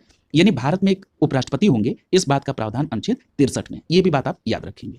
अगला देखिए प्रश्न संख्या 2। पूछा जा रहा है कि उपराष्ट्रपति को पदच्युत करने के संदर्भ में जो प्रस्ताव है वो कहां पर प्रस्तुत किया जा सकता है। तो याद रखिएगा राष्ट्रपति महोदय के संदर्भ में आपने देखा था कि उनको अगर पद से हटाना हो तो यह प्रस्ताव लोकसभा या राज्यसभा कहीं पर भी आ सकता है, लेकिन उपराष्ट्रपति के कंडीशन में यह कहा गया कि यदि उपराष्ट्रपति को उनको पद से हटाना हो तो अनुच्छेद 67 का ख कहता है, कौन सा अनुच्छेद है, अनुच्छेद 67 का ख, यह कहता है कि राज्यसभा में ही इसे प्रस्तुत किया जा सकता है। क्लियर है? यानी जो अनुच्छेद 67 है ये किससे संबंधित है, ये उपराष्ट्रपति के पदावधि से है, जिसमें कहा गया कि 5 वर्ष की पदावधि होगी उपराष्ट्रपति की। उसी अनुच्छेद 67 के ख में कहा गया कि इनके पदच्युत संबंधी जो प्रस्ताव है वो राज्यसभा में ही प्रस्तुत किया जा सकता है, इसलिए बी विकल्प यहां सही होगा। अगला देखिए प्रश्न संख्या 3। पूछा जा रहा है कि राज्यसभा का सभापति कौन होता है। तो आप सभी को पता है कि राज्यसभा के जो सभापति होते हैं वो उपराष्ट्रपति महोदय होते हैं। अब ये प्रश्न उठता है कि जो भारतीय संविधान में अनुच्छेद है वो कौन सा अनुच्छेद कहता है कि उपराष्ट्रपति राज्यसभा के पदेन सभापति होंगे। अब देखिए यहां पर आपको 2 अनुच्छेद याद रखना है। अभी तक हो सकता है कि बहुत लोग केवल अनुच्छेद 64 से ही परिचित होंगे, तो ये 64 तो कहता है कि उपराष्ट्रपति महोदय राज्यसभा के पदेन सभापति होंगे। यहां पर अनुच्छेद 64 के साथ साथ एक अनुच्छेद और आप याद रखेंगे, अनुच्छेद 89 का सब क्लॉज 1, यानी अनुच्छेद 89 का सब क्लॉज 1, ये किससे संबंधित है, ये राज्यसभा के सभापति और उपसभापति से संबंधित है, जिसमें कहा गया कि राज्यसभा के जो सभापति होंगे वो उपराष्ट्रपति होंगे। यानी ये बात 2 जगह दी गई, अनुच्छेद 64 और अनुच्छेद 89 यानी 89 के सब क्लॉज 1 में। क्लियर है? तो हो सकता है कहीं अनुच्छेद 64 ऑप्शन में ना हो, वहां पर 89 का सब क्लॉज 1 दिया हो। क्लियर? अगला देखिए प्रश्न संख्या 4। प्रश्न संख्या 4 में पूछा जा रहा है कि उपराष्ट्रपति का रिक्त स्थान कितने समय के अंदर भर देना चाहिए। तो देखिए जो उपराष्ट्रपति की पदावधि है ये अभी आपने पढ़ा था कि अनुच्छेद 67 यानी 67 में उपराष्ट्रपति की पदावधि है। क्लियर है? और अनुच्छेद 68 कहता है कि जो उपराष्ट्रपति की पदावधि है अगर वो समाप्त हुई तो रिक्त को भरने के लिए निर्वाचन जो पदावधि है वो समाप्ति से पूर्व किया जाना चाहिए। लेकिन अगर मान लीजिए उपराष्ट्रपति की मृत्यु हो जाए या पद त्याग कर दें तो ऐसी स्थिति में रिक्त स्थान जो है वो यथाशीघ्र भर देना चाहिए। इसका मतलब ये हो गया कि हमारे संविधान में उपराष्ट्रपति के पद की रिक्त स्थान की पूर्ति कितने समय के अंदर हो जाना चाहिए, ये कोई टाइम बाउंड नहीं है। क्लियर है? उसमें यथाशीघ्र शब्द लिखा गया है, यानी प्रश्न संख्या 4 का यहां पर डी विकल्प आपका आंसर हो जाएगा। क्लियर है? अगला देखिए प्रश्न संख्या 5, पूछा जा रहा है कि उपराष्ट्रपति का कार्यकाल कितने समय का होता है। तो देखिए अभी हमने जिक्र किया था कि उपराष्ट्रपति की जो पदावधि है वो 5 वर्ष की होती है। ये अनुच्छेद किसमें 67 में है, यानी यहां पर प्रश्न संख्या 5 का सही जवाब क्या होगा, विकल्प ए सही हो जाएगा। क्लियर है? अगला देखिए प्रश्न संख्या 6, पूछा जा रहा है कि भारत के उपराष्ट्रपति के निर्वाचन के संदर्भ में कोई अगर विवाद होता है तो वो कहां जाएगा। तो याद रखिएगा भारत के उपराष्ट्रपति के निर्वाचन संबंधी विवाद उच्चतम न्यायालय यानी सर्वोच्च न्यायालय में जाएगा, इसलिए प्रश्न संख्या 6 का सी विकल्प आपका आंसर हो जाएगा। अभी आपने राष्ट्रपति के संदर्भ में भी यही पाया था, तो याद रखिएगा अनुच्छेद 71 का सब क्लॉज 1 क्या कहता है कि राष्ट्रपति हो या उपराष्ट्रपति हो, अगर इनके निर्वाचन संबंध में कोई विवाद हुआ तो वो उच्चतम न्यायालय में जाएगा। क्लियर है? अगला देखिए प्रश्न संख्या 7, पूछा जा रहा है कि निम्नलिखित में से किस एक की अध्यक्षता ऐसे के द्वारा की जाती है जो उसका सदस्य नहीं होता है। तो यहां पर आपका सही जवाब क्या हो जाएगा, विकल्प सी राज्यसभा। आपने पढ़ा कि जो उपराष्ट्रपति महोदय होते हैं वो राज्यसभा के सभापति होंगे, यानी उसकी अध्यक्षता करेंगे, लेकिन उपराष्ट्रपति महोदय राज्यसभा के सदस्य नहीं होते हैं। क्लियर है? इसलिए सी विकल्प आपका आंसर हो जाएगा। अगला देखिए प्रश्न संख्या 8, पूछा जा रहा है कि मोहम्मद हामिद अंसारी भारत के उपराष्ट्रपति के रूप में उनका क्रमांक क्या था। तो याद रखिएगा मोहम्मद हामिद अंसारी साहब का जो क्रम था वो 12वां था। अब एक प्रश्न उठ रहा होगा कि जो वर्तमान समय में उपराष्ट्रपति जगदीप धनखड़ साहब हैं, इनका व्यक्ति के अनुसार कौन सा क्रम है। तो याद रखिएगा जगदीप धनखड़ साहब का व्यक्ति के आधार पर 14वां क्रम है। क्लियर है? अगला देखिए प्रश्न संख्या 9, पूछा जा रहा है कि भारत के प्रथम उपराष्ट्रपति कौन थे।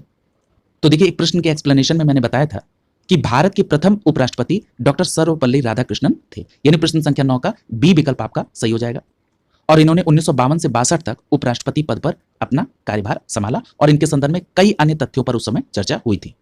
बी विकल्प यहां पर सही होगा। अगला देखिए प्रश्न संख्या 10, पूछा जा रहा है कि नीचे दिए गए 4 युग्मों में से उस सही युग्म को बताइए जिसके द्वारा दोनों महानुभाव उपराष्ट्रपति बनने से पूर्व राजदूत या उच्चायुक्त पद पर रहे। तो देखिए उच्चायुक्त पद को तो मैंने आपको बता दिया था, क्या नाम था, बीवी गिरी साहब। मैंने आपको बताया था कि सिलोन श्रीलंका के भारतीय उच्चायुक्त रहे बीवी गिरी, यानी बीवी गिरी एक ही ऑप्शन में है। इस आधार पर भी आप इस प्रश्न का आंसर कर सकते थे। क्लियर है?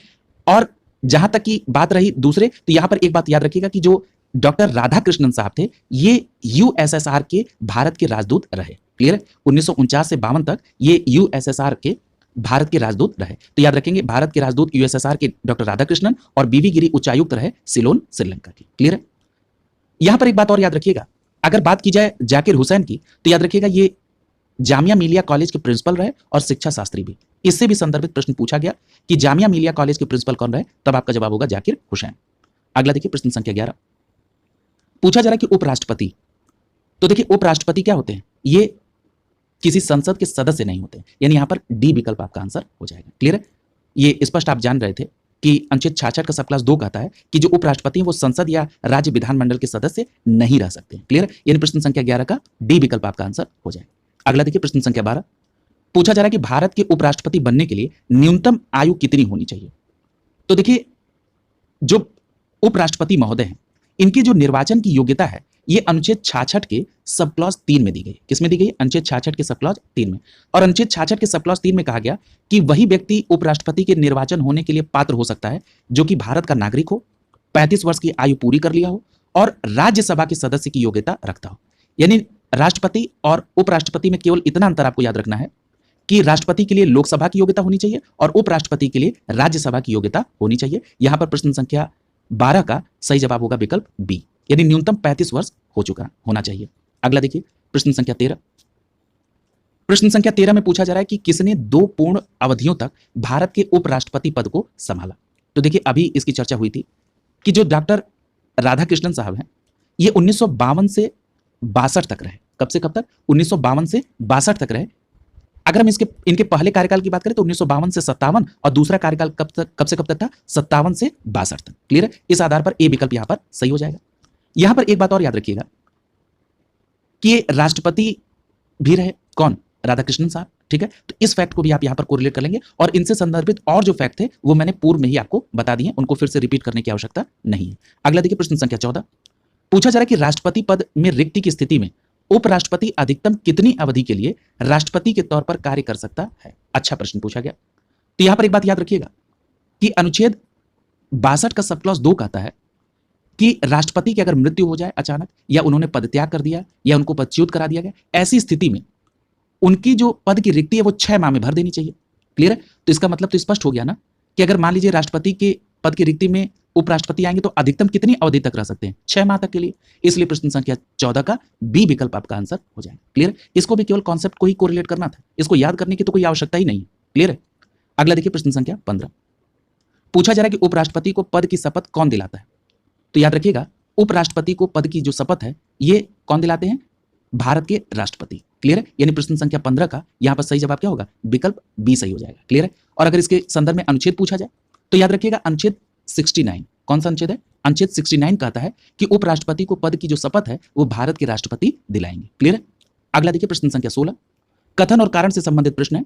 कथन में कहा जा रहा है कि कोई व्यक्ति उपराष्ट्रपति निर्वाचित होने के लिए पात्र तभी होगा जब वो राज्यसभा का सदस्य होने के लिए अर्ह हो।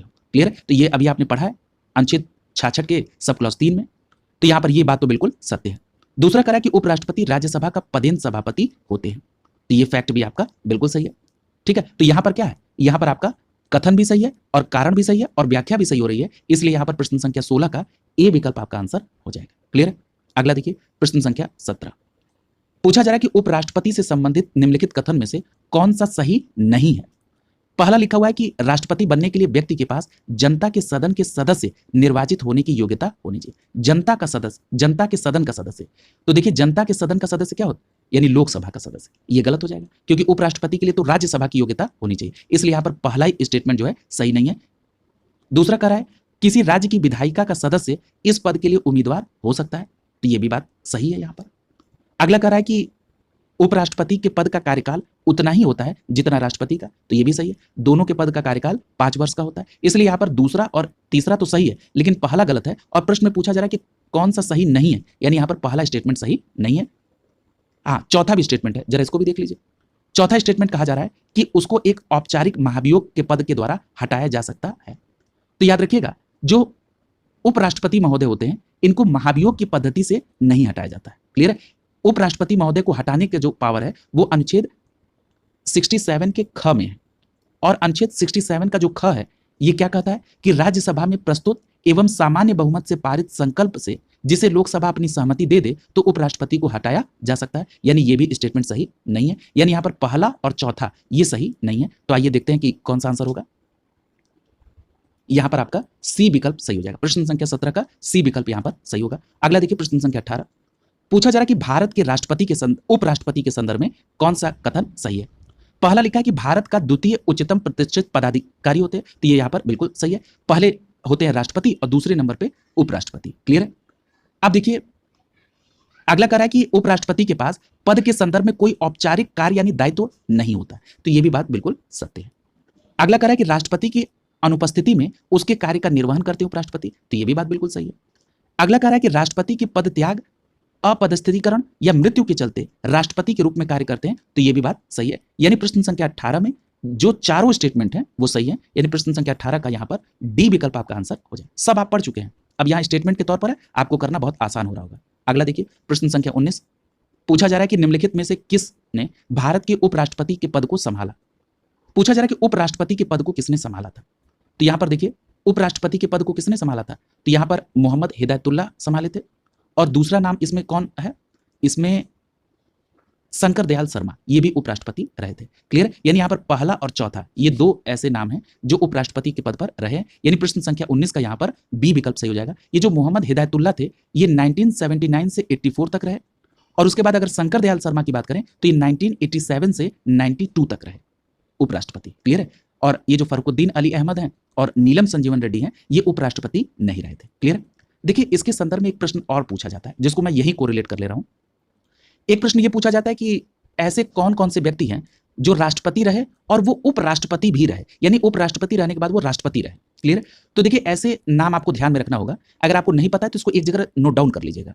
देखिए राधा कृष्णन साहब ये उपराष्ट्रपति भी रहे और राष्ट्रपति भी। जाकिर हुसैन साहब ये उपराष्ट्रपति भी रहे और राष्ट्रपति भी। बीबी गिरी साहब उपराष्ट्रपति भी रहे, राष्ट्रपति भी। आर वेंकटरमन ये भी उपराष्ट्रपति रहे, राष्ट्रपति भी। शंकर दयाल शर्मा ये भी उपराष्ट्रपति रहे और राष्ट्रपति भी। के आर नारायणन साहब ये भी उपराष्ट्रपति रहे और राष्ट्रपति। क्लियर है? तो इन सभी नामों को आप ध्यान में रखेंगे, ये सभी लोग उपराष्ट्रपति और राष्ट्रपति दोनों रहे। क्लियर है? और इससे रिलेटेड प्रश्न पूछा जाता है। अगला देखिए, प्रश्न संख्या 20 पूछा जा रहा है कि निम्नलिखित में से कौन से विकल्प में भारत के उपराष्ट्रपति बनने हेतु अर्हता नहीं। अब ये कई बार हो चुका है, यानी यहां पर आप सी विकल्प से हो जाएगा। प्रश्न संख्या 20 का सी, उनको लोकसभा की सदस्यता धारित करने की योग्यता का उसमें जिक्र नहीं है। क्लियर है? और इससे संबंधित अनुच्छेद कौन सा है? अनुच्छेद 66 का सब क्लॉज 3।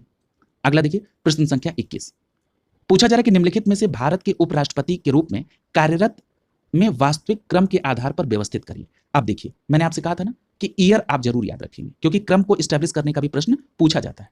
तो यहां पर देखिए, एक एक करके पहले क्रम देख लेते हैं। जाकिर हुसैन साहब की बात करें तो ये 1962 से 67 तक रहे, ये 62 से 67 तक रहे।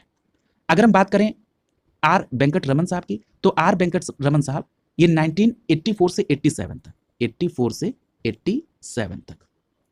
अगर हम बात करें बीडी जत्ती साहब की, तो बीडी जत्ती साहब का जो कार्यकाल था वो था 1974 से 79 तक, 74 से 79 तक। और अगर हम बीवी गिरी साहब की बात करें, तो बीवी गिरी साहब का जो कार्यकाल था वो कब से कब तक था? तो बीवी गिरी साहब का जो कार्यकाल था वो आपका 67 से लेकर 69 तक था। क्लियर है? 67 से लेकर 69 तक था। अब आप इसका कालानुक्रम सेट कर लीजिए।